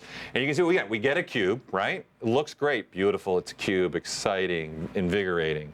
But you can see what we're getting here along the edge a little bit, right? Is we're getting a little bit of some, not flat surface. And you can see the geometry, and pay attention also to, as we go through this conversation here, because you and I, we're going to go through on a journey together right now. Okay, so you can see your active points is 3,200, right? So this is version 2, here's version 3, right? And you can see I'm 1/3 the number of polygons. So this is one of the big improvements, and you can also see the polygon improvement now. We're equally distributing them and understanding that there's an edge there, and making sure that we put an actual edge right along there, right? So let's go back. Okay, and now you have this cube, right, with the image. That's right, I just did that, okay? And now I can go version 2, which it was originally trying to keep an edge by adding more spans, and now version 3 just says, nah, I can just know they're there, and I'm going to detect that there's an edge there, and just give you the cube and give you nice, equally distributed polygons. So let's take now another idea here, and let's take this one, right? So this is just an example of using live booleans. A lot of you who are users are using live booleans. You can see there's a wide range of resolution here, okay? You've got stuff with a little more complexity. You got stuff very simple. This is what Joseph Drust models look like when he's done. No, I'm just kidding. That's like, one of mine. He's like, yeah. Is it? It is one of yours, isn't it? I told you. So this is one of Joseph's, right? Which version 2 gave us this, which, listen, that's impressive. Like, let's be honest here. We're pressing a button and getting a remesh, okay? Like, in seconds. So it's pretty impressive. Like, we've got pretty much the shape here. You've got a little issue a little bit here in the corner. And I'm assuming you guys can see what's happening along the edges here, right? So now if I go version 3, bingo, right? Yeah, I'm switching it, bingo. You got this, and you can see the geometry flow is very different now. You're getting also, again, look at the polygon count. I'm sitting at 4,600 in version 3. This is 11,000. That's a pretty big swing. You know I haven't been on a playground in a while, but that's a big swing. That's right, I just made that one up. It's about a boom. It's about a boom. Now we're just getting out of hand, okay? So continuing this idea, let's get a little more complicated where another Joseph Drust nightmare, okay? So this one you'll be fine. This is going to be a download probably. Joseph will share it with the world. It's going to be great. So, all right, and these aren't, I know really well, what amazing models. It's more about what I want you guys to understand is the algorithm, what we've changed here, and the complexity now I'm showing. I've got now squared parts. I've got rounded parts. I've got holes going through holes of holes and going through other parts here, right? So, and you can even see there's a cut there, and they got individual pieces just floating. Whatever's in Joseph's mind, he just creates. So I was trying to recreate Earthquake, make them stronger. And this is what we got. I didn't get very far. Joseph just made Paul be quiet for literally 10 seconds. That is an accomplishment in the stream. If nothing else happens in the stream, Paul was quiet for 10 seconds. Okay. So version 2 gives us this. Again, it's a nice result. It's a great result. We're getting really good results here, right? If I turn off our polyframe, we're good. This is the original piece, and then this is the piece we have. And again, also take note that this piece is also very faceted, right? So if I turn that off, you can see all the faceting that's happening in there, right? And then version 2 is giving us about 29,000 polygons, and then version 3 is giving us this. We're 1/3 the amount. So the one big change that's happening here with this ZRemesher is it's getting more accurate to the polygon counts that you're asking for when it's coming out. And you can see the result I get is pretty darn smooth and clean. Like, this is ready to go. Now Joseph will take this and do some things with this, okay? But moving along, okay, I'm gonna switch to this. Okay, I know it's the same model, it's fine, but the big difference here is this has no polygrouping. It has nothing, right? It's just a mesh. And then this is for thinking about the people that are importing stuff from like CAD files, right? You're not going to necessarily maybe have group IDing and polygrouping. So this is what the new ZRemesher will be able to do with you, even if you're just coming straight in and you're not even trying to use ZBrush as some of the things in ZBrush that you can do. This is what version 2.0 will give us. Again, it's pretty good. Again, it's a couple seconds to make this piece, then give me what I have. I now have equally distributed quads, looking good, ready to go to start sculpting.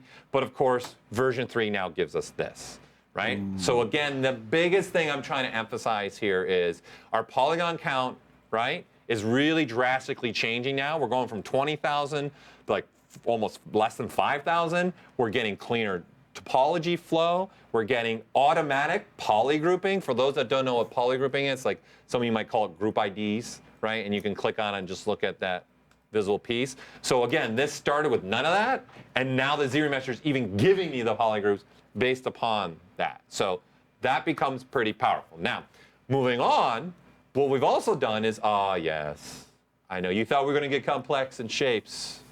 No, actually, this is more complex than what you guys think it is. I know it's a sphere, but you got to look at, we've been slicing things here, right? And especially through here, you've got really small triangles. You got very tight little pieces of geometry through there, right?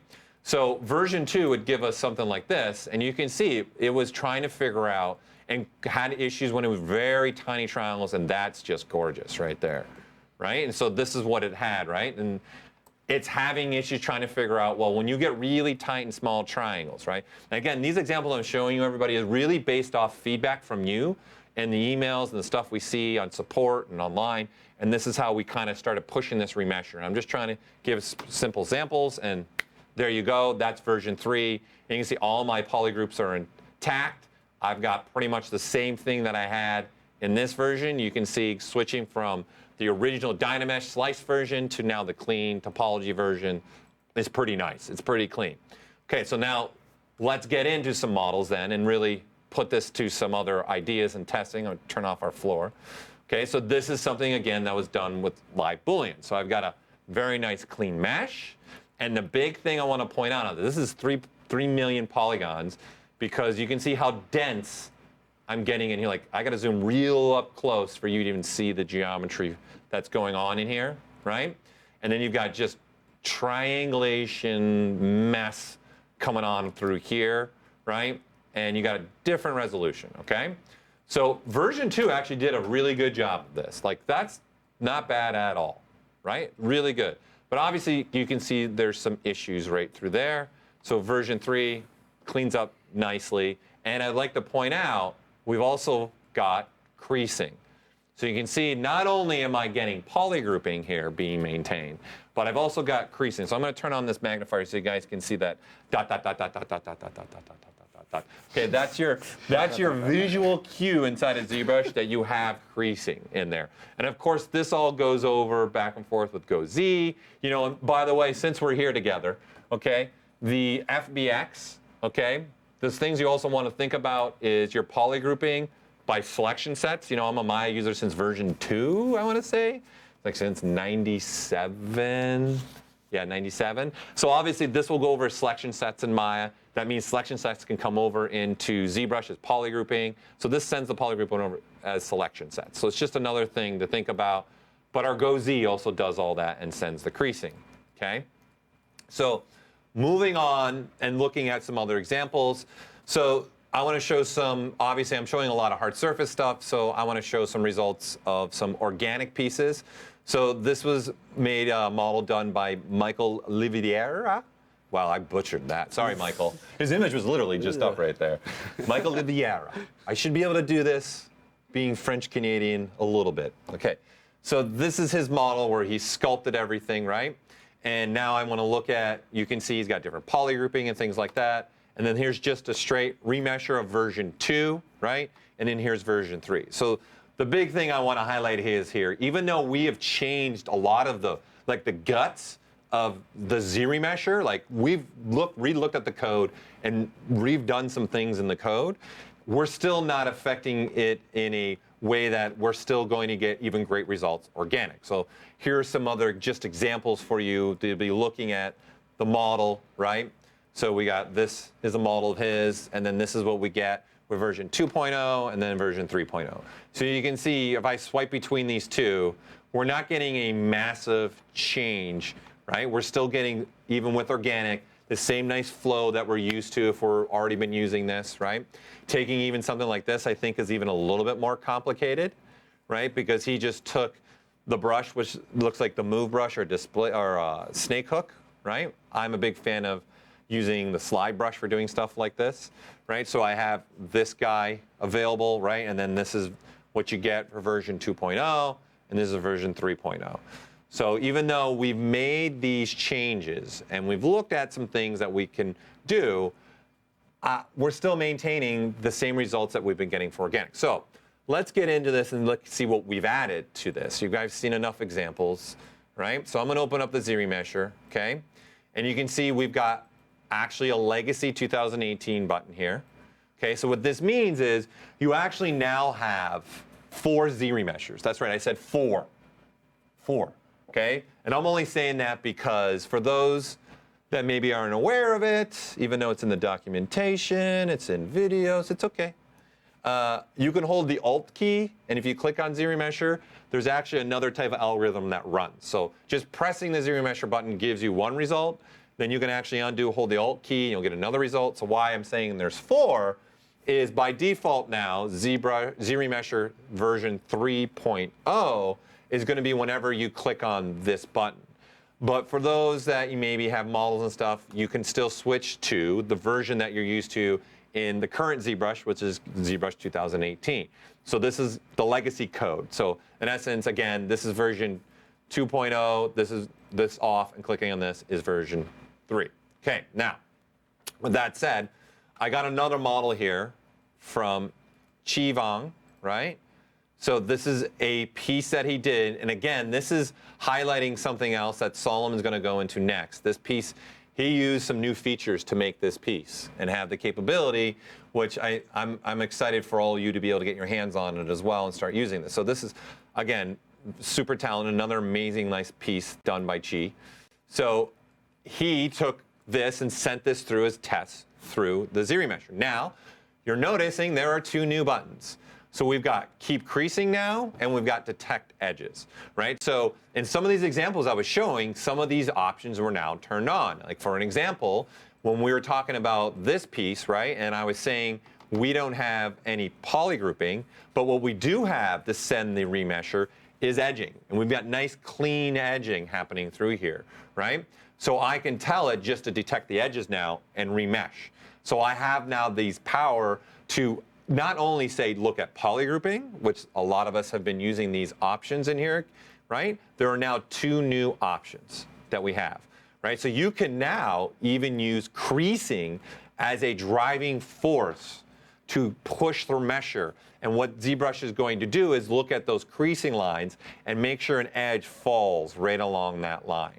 It's the same thing that now edge detection. So if I didn't have any polygrouping on this and it's just like this, all green, this edge detection is going to help me tell the remesher, look at the very sharp edges and make sure you're putting edge looping right there for me and giving me my result, right? So what that said is what has also happened with this remesher is this target polygon count that you're all used to using. When I put in 5 here now, you're going to get closer and closer now to that result.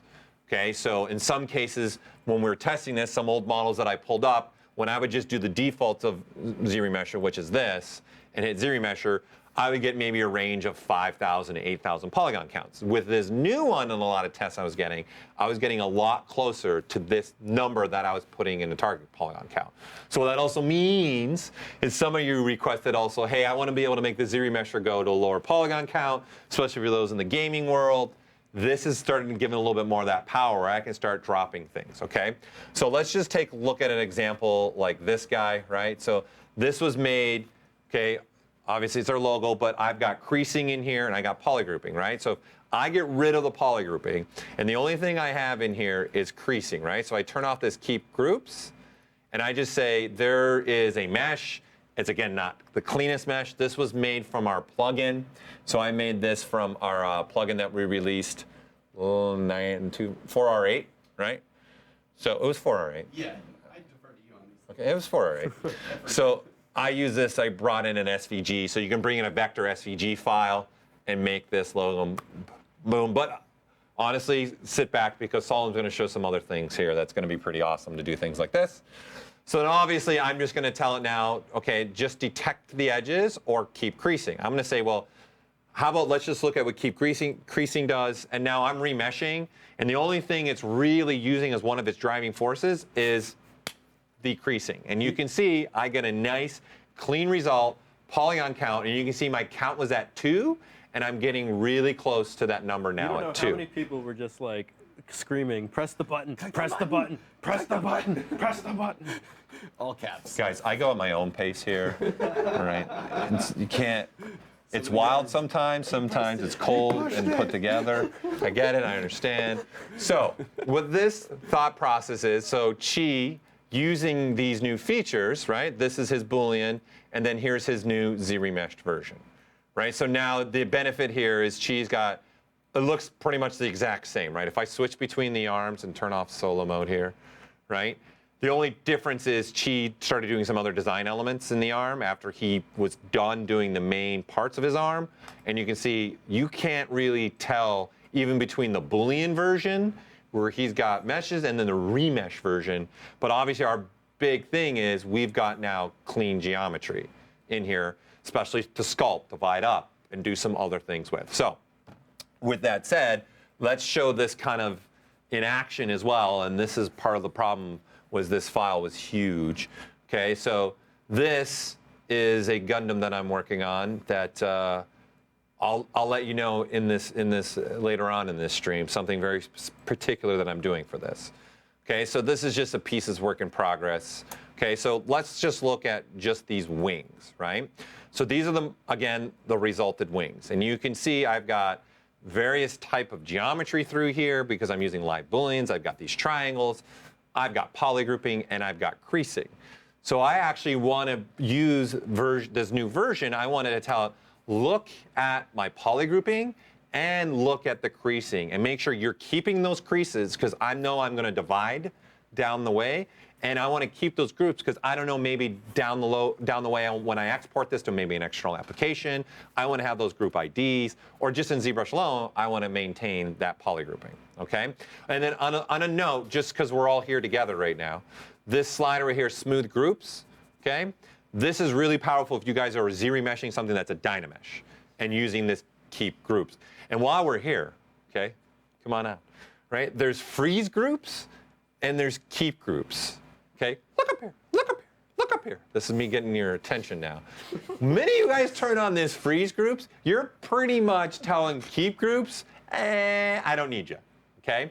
Because what freeze groups is doing is very different than keep groups, okay? And so freeze groups is more doing this. It's looking at each polygroup, remeshing it, and making sure the vertex order never changes along the border. Like, this is very important depending on what field I am and where I'm going. That's why we add these various options, okay? Where keep groups is more doing, hey, just look at the polygrouping and use that as a driving force, right? And then the slider, the smooth groups, is telling it, hey, smooth the polygrouping edging before you actually go and remesh. So for this particular mesh, I don't need it to smooth anything. So that's why I have it turned off. And I'm telling it I want to maintain my groups. And I also want to maintain my creasing, right? I have symmetry on now, right? So I can see that with the red square on the right and my brush size here. You can see that, right? And then now if I hit ZRemesher, it's looking at both. And right now I don't have legacy turned on, so I'm using version 3.0. And I'm just trying to get around 60,000 polygons, because all I'm trying to do is divide up and maybe start doing some damage, start doing some sculptural elements. And at that same time, I just want the mesh to get cleaner. I don't want to have all these triangles everywhere. I just want to have a nice, clean, quadded version to this, right? So again, this is opening up a lot of things for me. So there you go, it remeshed. Like, you can't even really tell the difference between the remesh version until you turn on polyframe, and you can start seeing the polygons that is very different than what I had before, right? So this is what I had before, and this is what I have now, right?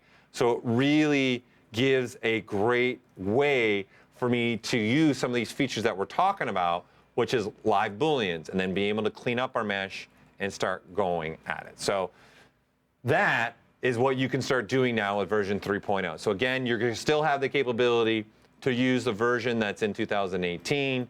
And now we've got two new options, your keep creasing and detect edging. But again, the other things behind the curtain is that we have a faster remesher as well. We have now the target polygon count is going to try and keep to a closer number. Of course, if you have things like the adapt on, there's going to be things that it's going to see and say you're going to need some more polygons through there, okay?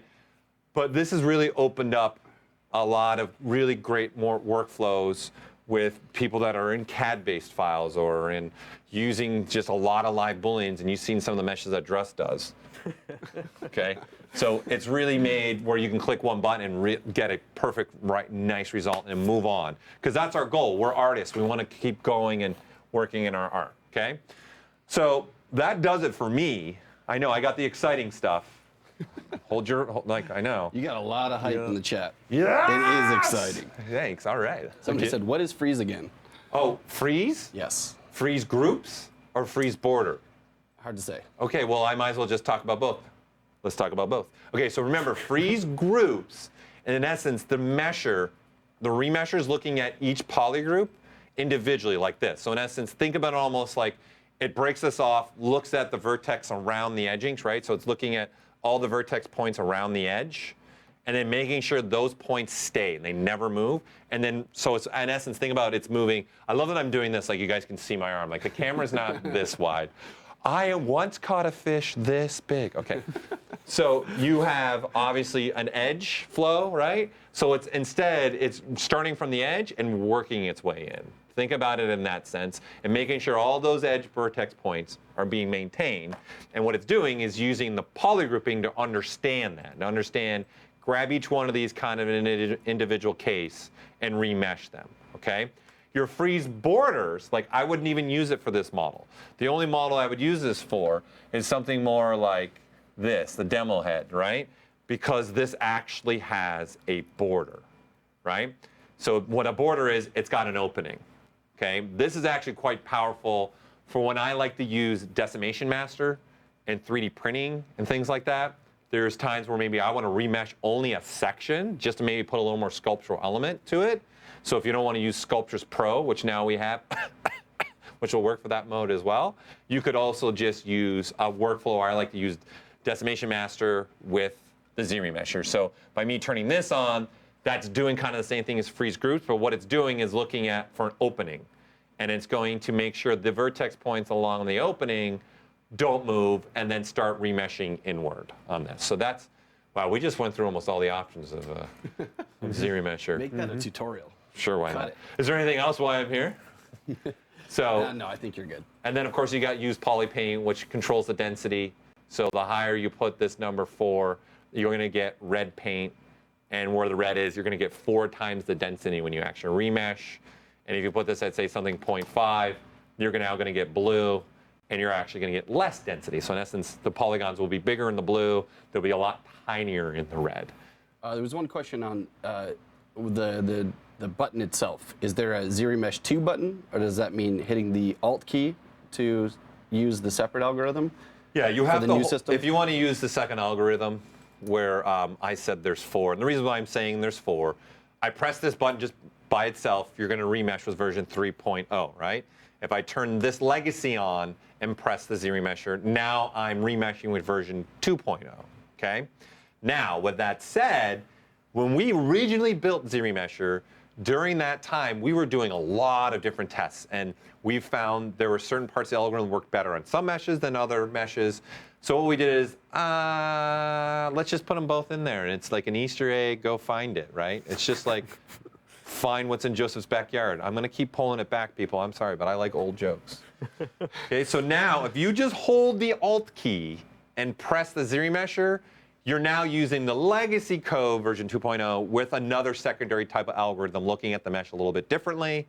And obviously, if I turn this off now and hold the Alt key and click on ZRemesher, you're now using 3.0, but with that secondary different way of looking at the model. No, I can't share what that difference is. That's a hidden secret only for myself, my mom, my cat, my dog, and my daughter. You don't have a cat. I don't, but they don't know that, Drust. Thanks for ruining it. Okay, so that's how that works. So you have to hold the Alt key, then press the ZRemesher. So a lot of times I like to just hit the ZRemesher, see what I get, right? And then I'll do like a snapshot to the document with polyframe mode on, and then I'll hold the Alt key and then see what variations I have for a model, right? I'll do something like this, turn on my polyframe, snapshot it. And in some cases, like I know this guy, there's not a huge change in him, right? So I can hold the Alt key now and press, and now that's using a little bit different way of looking at the model. And again, there might not be huge changes, but for this particular one, there is. Like if you look here at the corner of the mouth, right? This is the Alt one, this is the non-Alt one. I'm actually preferring this workflow a little bit more than this, and especially here, look at this part of the nose right in there compared to there. And look at the density difference as well, right? You can see it's giving me a little bit more dense geometry than in here, right? So that's just a quick, simple example of the difference between the two. Wow, did I go on a tangent with did go on a ZRemesher? tangent. Sorry, I threw the questions I at like you. it. I like it. That's why we're doing this live, people, is so that right. we engage. All right, engage. Okay, well, I'm done now, so I'm going to have, we're going to do another swap, and Solomon's going to show some more things. But also, when Solomon's done, there is more things. So I'm going to come back on camera. You're welcome. And you're going to share some other elements that we have available. So don't leave. There's something pretty big at the end. I'm just saying, you know, it's just like you all watch the credits of all your Marvel movies and everything else, so why can't you stay to the end for us? Just enjoy. Okay, so we're going to make the swap right now. So give us a few seconds to just swap our chairs. We'll be back in 1 second.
All right, so I am in the hot seat. It's literally hot at this You're point. welcome. You could probably adjust your volume as well. I don't speak nearly as loud as Paul does. So as Paul kind of hyped me up, I'm going to try and live up to this expectation here, but I'm going to cover some of the new and really exciting modeling additions into ZBrush. And it might not be where you think. It's actually inside of the Spotlight feature. So if you aren't familiar with this, I'm going to go through everything. And what you see here on my canvas is just a little workbench station that I've gone through and modeled up. And all these parts and pieces you see here were modeled with the stuff I'm going to go in and show you now. So just really quick, I'll tab over. So I've got a quick keyshot render, sending over to keyshot, doing some material checks, things like that. And I'm going to walk through actually modeling a particular component, this guy sitting right here in the middle, and go through some of these new techniques. So going back to ZBrush, let's go in here, and I'm going to go inside of Lightbox. And in Lightbox, we have a Spotlight tab. And first and foremost, you'll start to see when you guys get this version, you're going to see that we have some presets provided to you. So double-clicking this hard surface Spotlight preset, I'm actually going to go over here and just grab a polymesh star here so we get a little more canvas space. So what you've got here is a Spotlight preset of a library of alphas. So these alphas are just some basic primitive shapes and objects and things that we're actually going to be able to use some of these new Spotlight features. So if you're familiar with it, if you turn on the Spotlight wheel here, you'll see that it's actually a little bit bigger. We had to make room for some new stuff. So we put some new buttons in here. You'll notice the bottom left, we've got some green and red ones, which... Christmas in the corner. There it is, Christmas in the corner, which I can't think of a better name for it. Christmas in the corner's got a lot of action going on over here. We also have a new button called Quick Select, and sort of the focus of this are going to be these buttons down here at the bottom, mainly this Snapshot 3D and this Union. Now, let's go ahead and show off this new Snapshot 3D. So what I've got is just this basic library in here, and let's go ahead and just grab the old Z-Man logo, everybody's favorite. So you'll notice that when we hover over images now inside of Spotlight, we've got something new. So we've got a horizontal and vertical divider line. We also have a snapping point to actually snap the pivot point of the Spotlight controllers onto that alpha. And then we can actually take this now, and I can move this over the mesh. So you'll see as I move over the mesh, we now have some snapping points. So the benefits to these snapping points will come into play when we get into modeling. But if I move this just over the center of that star, this is putting us at the world center. So this star in ZBrush, we have to have a mesh here on the canvas, so this thing's just sitting dead center in world space. So let's go ahead and show this baby off. So the Snapshot 3D button, when I now click this button, what this is going to do is actually generate a piece of geometry. So it's immediately extruding this piece from this alpha. Now, this isn't technically something brand new to ZBrush. If you're familiar with some of the other methods, it's comparable to, say, Make 3D. So loading an alpha using the depth and the resolution sliders, clicking Make 3D. Or if you're sort of old school ZBrush and you go all the way back to, say, using things like Shadowbox, really awesome way to paint something and generate a 3D mesh. But we've actually improved this system, so we get a really, really clean surface out of this extraction. So going into the modeling process of this, I'm actually going to go into this library, something you guys will have. I'm going to strip this down and work with something a little bit more simple. So let's go back into Lightbox, and I've made my own Solomon spotlight. So this has got the reference of the piece that we're going to go through and make really quick. And I'm just going to go back and let's delete the old Z-Man, and we can even disable the star here. So the star is just going to serve as our sort of world space here. Now, I want to go in and I want to use these new features. So we've covered the Snapshot 3D. Now, the next phase is we wanted to sort of come up with a way to enhance the way that you create, especially when using the live Boolean system. So if you look at this piece here, I've got kind of this sort of rectangular, this very short rectangular piece with a vertical shape. I've got a little subtraction and a line here. So starting to build the foundational shape of this, when we were developing with this feature, we were trying to figure out a way to improve the way that we model and make this more efficient, more quick, and more easy. So when it comes to, say, modeling with live Booleans, if you're building it the Drust way, it might depend on the kinds of IMM brush parts you have, using ZModeler brush or maybe Dynamesh. Now, with this new system, particularly this union button, this is actually going to allow us to build and customize shapes with alphas in 2D and then go through and make those in 3D. So really, starting in 2D and simplifying this process is going to give us a much wider array of tool set that we can actually use to make some of these shapes. So going into the process of this, I'm just going to go in here and let's just make a... Colin. Yes? Move your reference image down because your face is there. Oh, is it? Yeah. Okay. Thanks for that. We're going to reference you. You don't need to see my face. That's fine. I mean, this piece is the focal point anyways. Okay, so is that fine? Yeah. I think so. All right. So what I'm going to do is I'm going to go through and start to block out this shape. So starting with the primary shape here, we've got this bar and this vertical space. So with the alphas, I'm just going to go over here and I'm just clicking on this square, making a duplicate. So I'm just using a hexagon, a square, and a circle. I'm going to try not to call these the three-dimensional versions, but I might call it a sphere or a cube. I've just been spending way too much time in 3D over these years. But taking this alpha, I can actually go up to the paint option, and we can reset this back to basically nothing. So what we can do is basically create a blank template. So this blank template, we can now bring in other alphas and start to use this union feature with. So I'll start off with maybe another cube here. And as I bring this into the blank template, we can lock this to the center point. We can play around with scale. And then this takes us to Christmas in the corner. So Christmas in the corner, you've got extend vertical. It sticks. Extend vertical, extend horizontal. We've also got some flipping options here. But these extend options actually allow us to quickly reshape this piece. So I can scrunch this down in vertical space. I can stretch this horizontally. So I'm starting to get this piece here at the bottom. Now, the union feature, this is where this comes into play. If I click union, this is going to take this existing alpha and union it or add it to the blank template below. So what it does is it makes the addition, and then it actually makes a copy of the one we have sitting here on top. So I can now, looking at this vertical space, I can actually go in and maybe use the rotate. Holding the shift key, I can lock this to every 5 degrees. And now I've got roughly that shape, but then I could continue to go in and play around with our extend, make that a little bit wider. And then there's some really easy alignment tools. So just clicking and dragging upwards while holding shift will keep it locked to that vertical alignment.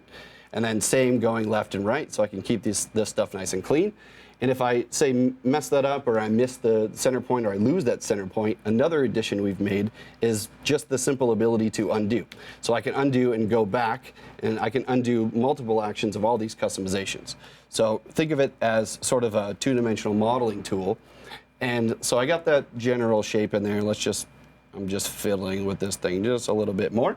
Now, if I click Union again, this is going to go through and make that addition. And if I just drag this guy out, you'll see we're starting to add and compound these alphas to build something new. Excuse me. So moving forward, I've got a couple more shapes here. I've got the sort of thin line here, and these are both subtractions, this little circle piece. So I can use this guy. Maybe I'll just shrink this down. Let's make this a little bit taller and thinner. Now, using those easy alignment tools, snapping that to the center, I can bring this upwards like so. And now I can go in, and instead of just clicking, you'll see in the top left here, we've got some extra text. So alt-clicking is going to allow me to make a subtraction. So I've now gone through and subtracted that piece, and I can even go in and let's just delete that. So I just did a nice and quick, easy subtraction on this new piece. So let's finish this off with that circle. So let's make a copy, bring this over, scale this guy down. So holding that shift key to keep it locked vertically, and let's do one more subtraction. So now I've got the majority of that piece here, and then just looking at the reference, there's one more thing I got going on in here, which is, you know, some stilts or maybe some legs, some extra little extrusions. So I could maybe go in this case, I'll grab the hexagon, and this is going to get into some of the quick and easy mirroring options. So while I've got this new piece here, I could play around with the size of this using the extender, maybe shrink this guy down, and just place this over top of this alpha. Let's do that union to make the addition. Now, I want to take this piece and I want to mirror this over on the other side. So we've got our flip V and our flip H. So these guys will basically just allow you to flip horizontally or vertically. And you'll see it in the text in the top left. We also have the option to mirror. So shift clicking is going to go left to right, alt clicking is going to go right to left, and vice versa with the vertical space. So if I shift click, now I've got a quick and easy mirrored piece. So then now I want to go through and I want to make this in 3D. So I've just customized this whole part. Now some really fun things you can do to play around with once you get a custom alpha is even just playing around with the extender, maybe stretching this out and making a brand new shape. So I can continue to make modifications to this once I've gone through and made additions and subtractions to this new alpha. So I want to go through and generate this, and I'm going to use the polystar. So I'm just disabling our perspective, putting that thing at center space, and let's just click that snapshot 3D. So now I've got that new piece, and what you'll see here if I turn on this polystar is that the thickness of this object that we're creating with Snapshot 3D is being defined by the current active subtool. So in this case, the star is defining that thickness or that width of that piece. So we're going to go through and make some customizations. I no longer need that star. I'm just going to go in and maybe just stretch this guy out based on that reference. So stretching this out roughly to where I need it. Now the intuitiveness of this is ZBrush is remembering the scale of that active subtool. So let's just say I go in and I'm just going to do one more addition from this view, so this front view. Let's go in and maybe we'll clear this guy out. Let's make a duplicate of this hexagon. So maybe I want to go in and do an additional sort of stair step or subtraction. Now this is where it gets really interesting because we're going to start going in and using the live Boolean system. So turning on live Booleans, let's go in and line this guy up. And you'll see that the mesh has center points. It also has a world center, and we got the mesh mid-edge. So I can use these points to lock this, say, at the center. And then let's go out here and sort of extend this out. Maybe just move this up just a smidge. And let's just a smidge. Now, the really exciting part with live Booleans now, instead of just clicking Snapshot 3D, let's say I want to tell this to be a subtraction. So you'll see in the top left dialog text, holding Alt and clicking this is now going to go in and apply a subtractive mesh. So, and another thing to point out here is that it's remembering that scale factor of that object. So it's making it perfectly aligned to go through and do that subtraction. So you get really quick results, and we're getting this really nice, awesome shape. So we can start to stack this stuff on top. We can customize multiple alphas, and I'm just using a few basic primitive shapes. So going back to that Spotlight preset, imagine if you have a wide array of all kinds of complex to simple shapes that you could add and subtract and build brand new shapes from. So it's really taking away the need to spend a lot of time modeling all those parts to use with live Booleans, and you can go straight to just quick, kicking these things out in 2D and simplifying this whole process. So moving on to the next portion, so I got the top view now. I've got maybe these little sort of pill subtraction shapes for maybe bolts to shoot through the top. So I'll rotate to that top orthographic view. And in this case, I'm going to go in and I want to create a new blank template. So I can use any of these alphas. I might just scale this guy up. Let's use that paint to clear this out. And then I'm just going to frame this border with the extend options around that mesh. So it's locked at the center, and I got this thing lined up. So this is my blank template. Now, to get those pill shapes, a very easy way is to just take a sphere here. I mean, there it is. Take a circle. We're working with 2D, guys, 2D. So then using that extender, I can go in and make that pill shape, and I can continue to stretch this thing out. Let's move this into place, do our little rotation, and get this roughly into view. So I can keep playing around with that extender shape. When I'm ready, I'm going to go ahead and click Union, and it's going to make a duplicate, so I can hold the Shift key and move this over. And let's do one more Union and delete that. So now I've got this new one with just the additions made in that corner. So then once I've got that lined up, I can easily just go in and Shift-click to flip vertical and Shift-click to flip horizontal.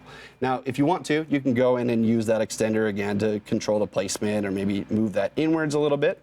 And then in this case, I want to do another subtraction. So holding Alt, clicking Snapshot. Now let's go in and let's take a look. So this piece is now sitting here at the base of this. So if I wanted to just take the gizmo, let's just lock this guy at the center, stretch this up, and push this through if I want that to shoot through the top. So very quick and easy, and we could go through and do all kinds of things. But let's say, going back to this reference here, we want to wrap this up. Well, actually, let's say I want to do one more, because the reference does have a little circle subtraction. You got to move it down. Your face is Oh, down. yes. I'm sorry. I forgot that that's covering my face. And then show the mesh when you can, so you can they understand. You want to see the meshes themselves? Yeah, they want to see Sure. the meshes. Yeah, so one of the improvements that you're getting here is you're getting polygroups, you're getting crease borders, so it's automatically going in and assigning these things for you. So if I can switch to, say, a madcap gray so you can see this a little bit more clearly, but you're getting a really nice extraction. So this piece is super clean. It's giving you that crease that's going to hold those edges really tight. And then anything else, if I wanted to just continue, even from this view, this could be a good opportunity to show the quick swap. So I could go into my quick select. This option allows me to take the currently selected alpha that's at a certain pivot, and I can swap it for others. So if I wanted to say swap it for this circle, maybe line this guy up at the top. Now, one of the things that we can do is to define the, say I go in and I just alt-click on the snapshot, it's going to generate that piece, but that piece, that thickness, isn't necessarily matching to the vertical space of this part. And that always depends on the active subtool at the time. So if I delete this guy, let's just say I go back to that view, let's line this back up, and let's say I select this piece. If I now go in and do that subtraction, now that piece is lining up perfectly and shooting through that whole mesh. So really quick and easy options that we can use, and this is just speeding up the whole live Boolean process. So imagine the stuff that Paul just showed with ZRemesher. We no longer have to worry about the cleanliness of that surface. We can go in and remesh this stuff later. So to wrap this up, let's go ahead and just, I'm going to need to load my spotlight again and make sure, load it up. Move that guy over. So let's wrap it up with these little sort of mech details, something a little bit more interesting. So I'm going to rotate to this side orthographic view. So this is where I'm going to want to apply these. And let's go, and I'm going to do something a little different. So I'm going to take this circle. So I've got this piece. It may be difficult to see from this angle, but it's got a little bit of a frame. It's got some extra little corner pieces and a slice through it. So to use some of these new features that we have inside of Spotlight, first and foremost, we have this frame option. So the frame option, if I just click and drag this around the wheel, is going to create a stroke effect or a border effect. So we can take any shape and apply this stroke effect to it. But before I go to that, I'm actually going to go clear this out. So I'm going to blank template. And let's go make a copy. I'm going to bring this circle in.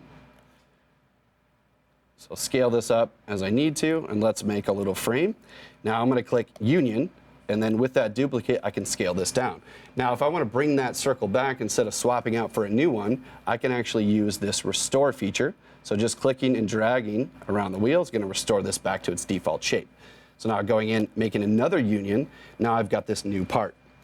So then I've just done one little sort of simple stroke, some space between it. Now maybe I'll use that quick select to change out for the cube. So I want to do this sort of crossbar effect shooting through the mesh. So then just quick selecting, I could use this to line this guy up. And let's use that extender to stretch this out just a bit.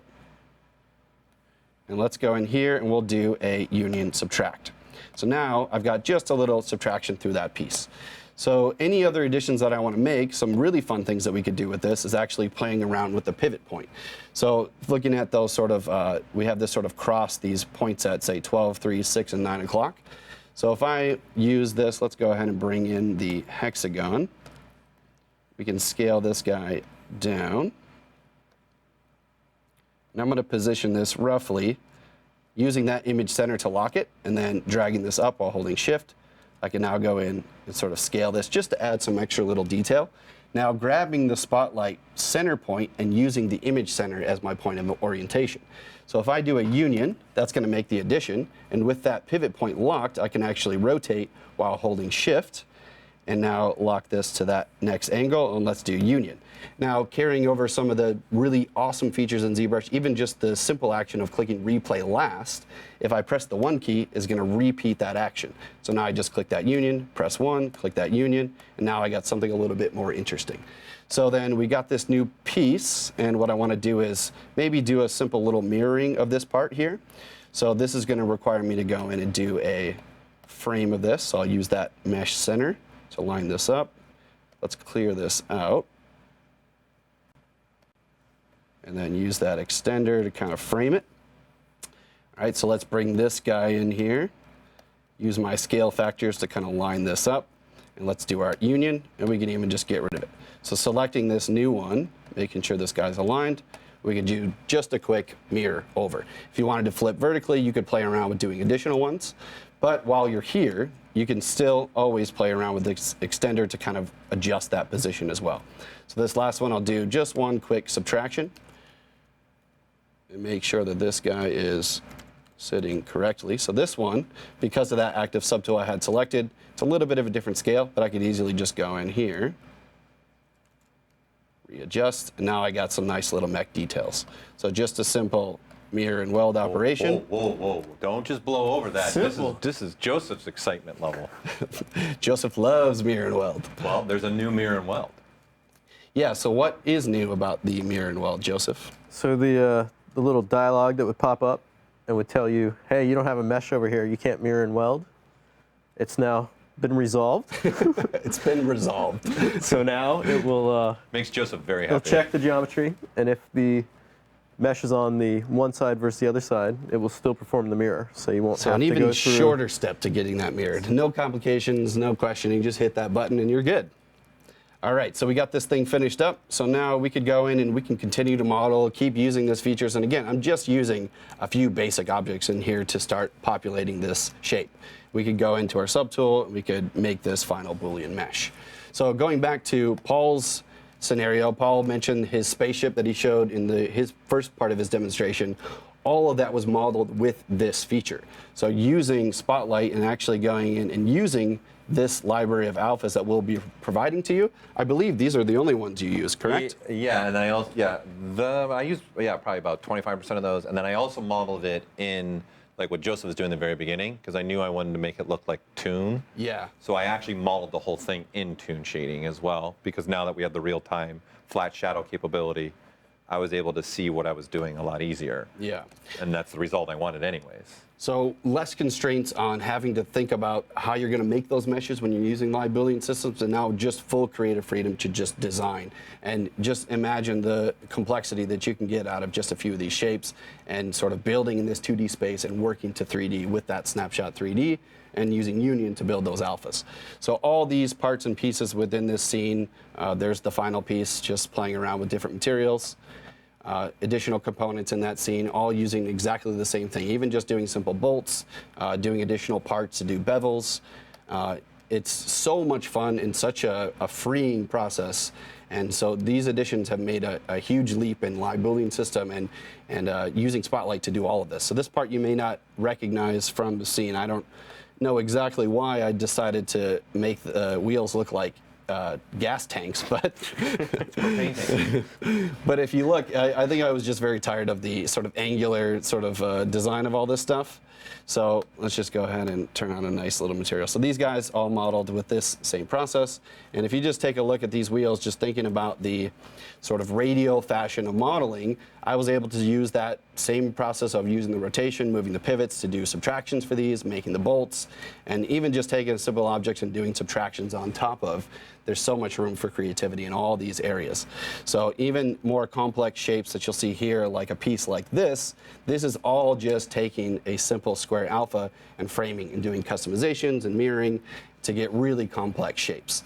So the beta testers have gone crazy with it. These guys showed cheese work, which is incredible and much more creative in this sense, but he really took that stuff, and so many of the other testers have been using this.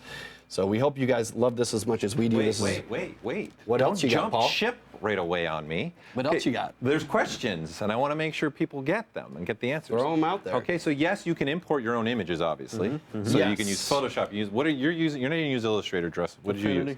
Infinity, right? So Yes. you can use other programs. Kyle's face just lit up like a Christmas tree in the back. Infinity? Okay, but Solomon, can you show them also when you clear it out, go into paint mode and just scribble paint?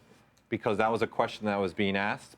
Because obviously everyone's seeing very hard surface stuff. So if someone clears it out like he does and then switches to, he's in paint mode, and then grabs the white color that he has, just move your dial out of the way now. Move your dial out of the way. No, go to where you were. Just go blank like you normally do. Now move the dial out of the way. Oh, I see what you're saying. Just move the spotlight. Now just paint. Oh, you want me to show this? Yeah, I want you to show that. Go to bigger brush size. Oh, yeah, being able to paint your own alpha. Yes, I mean, absolutely. This is really powerful. What I like out of this, too, is there's tons of just being able to capture alphas. We've got tons of alphas in our library, but to generate even just some of these parts and pieces, we've got a huge library. It looks like Conan O'Brien's hair. It does. Pretty good. That's intentional. That can become a mesh now. So if Solomon clicks the button, it actually becomes a mesh. If he clicks the snapshot 3D button, that'll actually be turned into a mesh. And by the way, that feature also been added. You hold the shift key, you'll get straight lines, up and down, vertically or horizontal as well. Oh, there you go. Is that it? That's perfect. Should we change his hairstyle? Right Should we change his hairstyle? All right. Just snapshot that puppy right down there. Yes. Oh, perfect. There we go. Can you show the from mesh too and the alpha? Yes, so that was what I was going to mention here really quick. So to generate even just these basic primitives that I loaded into my scene, just imagine we've got a huge library of IMM brush parts. Some of these Joseph has contributed tons of time into just making some of these parts that you see here in these insert brushes. So this process, even just being able to go in and select any of our 3D primitives, if I wanted to make that hexagon shape, going into initialize, maybe setting our horizontal divide to 6, or we could up this to something different. So then inside of the alpha palette, we have the option to click from mesh. So if I go click from mesh, it's going to give me an alpha view. So I can actually make alphas from geometry. So I could zoom this thing out. So zooming out is going to give me a little bit more room to apply, say, that frame border. And we can choose map sizes, which this won't play a part into the mesh generation process. This is, if you crank this thing up to 2048, essentially that's just going to make that image a little bit more crisp in the ZBrush space, but it won't play a part or impact in terms of the mesh resolution that you generate.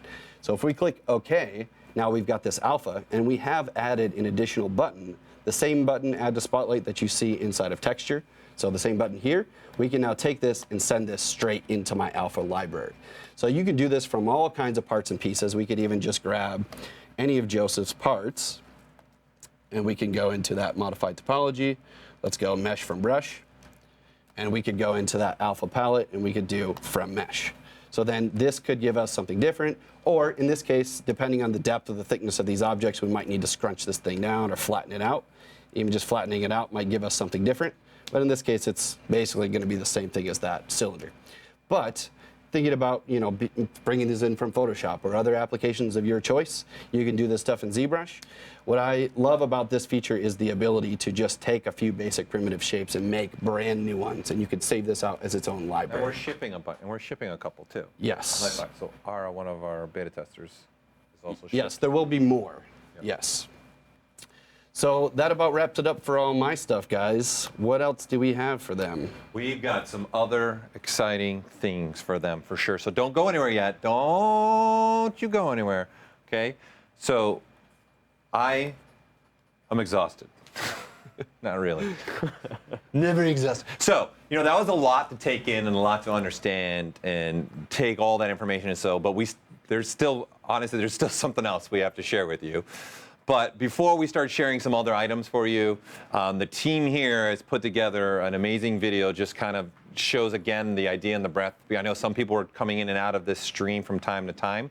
So we're going to show the world premiere of our ZBrush 2019 video that we guys want you to see, and take a look at that. So get your popcorn out again and enjoy the video. But don't.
Alrighty then.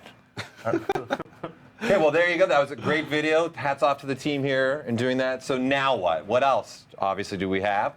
So obviously the big thing here is when can you guys get using this features and get your going on this? So when is the release date? You know, when's this going to happen? Well, guess what? I don't have an answer for you. Don't have any idea. No, I do obviously, of course. So, right, we're very excited to announce this version of ZBrush 2019 is going to be released March 6th at 12 p.m. Pacific Standard Time this year. That's right, for those of you who are now scrunching around in your calendar and trying to get through Google and all that, that's tomorrow.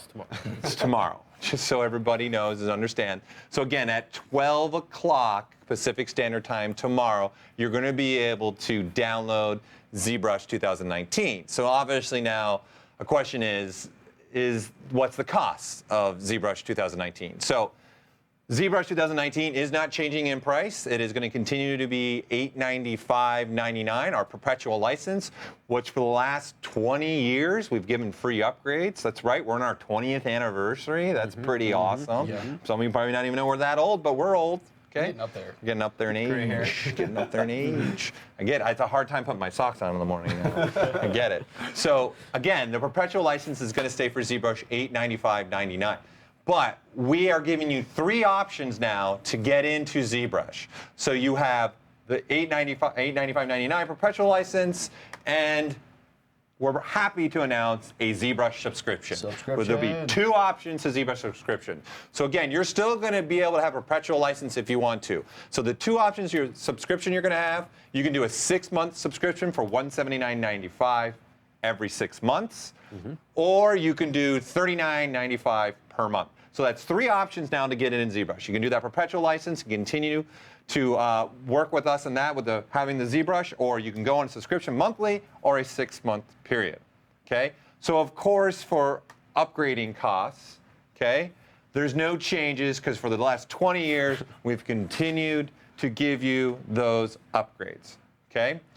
So we have some other exciting news to share with you as well, so you're aware of that.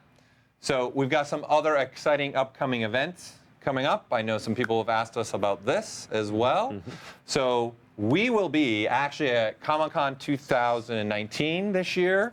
So that Gundam I was doing, I'm actually going to make a big version, print it out. I can say I'm doing it. Joseph? We're not sure. He's not sure. He's not You sure. never know. You never know. I know what he's going to do. He's just a little scared to say it right now for whatever reason. I get it. It may not come out. You never know. I have faith in you. You could delete my files. It's only You could March. delete my files, All and right. then I'm in trouble. All right, all right. Another inside joke, Joseph likes to delete my files on the computer from time to time. Always only before presentations, though. Yes, oh, yes, it's true. So again, we're going to actually be at a booth, and have our booth at Comic-Con this year. So come by. We're going to have a bunch of different artists there. We're going to have a bunch of different things going on at our booth. If you're in Comic-Con, you're in the area, definitely come by and see us. And then, of course, we have our own event that is happening, which is the ZBrush Summit. And we're announcing today that the ZBrush Summit will be September 27th through September 29th of this year. So that's the very last weekend in September. Same location, same bat time, same bat channel, all that jazz and stuff. Put it on your calendars. Put it on your calendars now. Come on down. If you've never been to the summit, like in person, I'm just telling you, it's a very different experience. There's a lot more going on when you're here in person. It's a different atmosphere. And I'm only telling this from just what people have told us from watching online than being here in person. It's a lot more fun. Can we make the theme pizza this year? Pizza Summit? Maybe pizza delivery? Summit. Pizza delivery? Pizza delivery summit. Pizza the Summit. I think we should do what the Kyle summit. wants to do is go 90s theme since it's our 20th all for anniversary. it. And the first version was 1999. I think Kyle's just itching to do 90s anyway. So Put it in the chat. Put it in there. Put What do it you up wanna there see, for a people? What do vote. you want? What do you want to see? Right. So again, the summit will be the following weekend. So that's all we have. Thank you for tuning in. Again, keep an eye on all of our websites for tomorrow when that version is going to be available to you. And the subscription will be available tomorrow as well. So you'll have your 3 options to get the full version of ZBrush, whether it be a perpetual license, whether it be a 6-month subscription, whether it be a monthly subscription.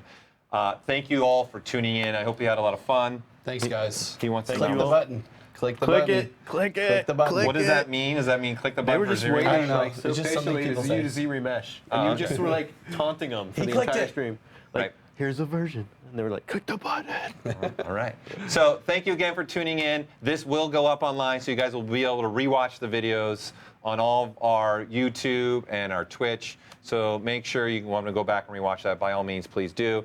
Also, what's going to be coming online shortly for you guys is the online documentation, so you can read up about other additions and these features themselves, and our feature pages are going to be coming live shortly as well. So thanks for tuning in. Have a great day. Bye, everybody. Bye, Bye. everybody. See you at the summit.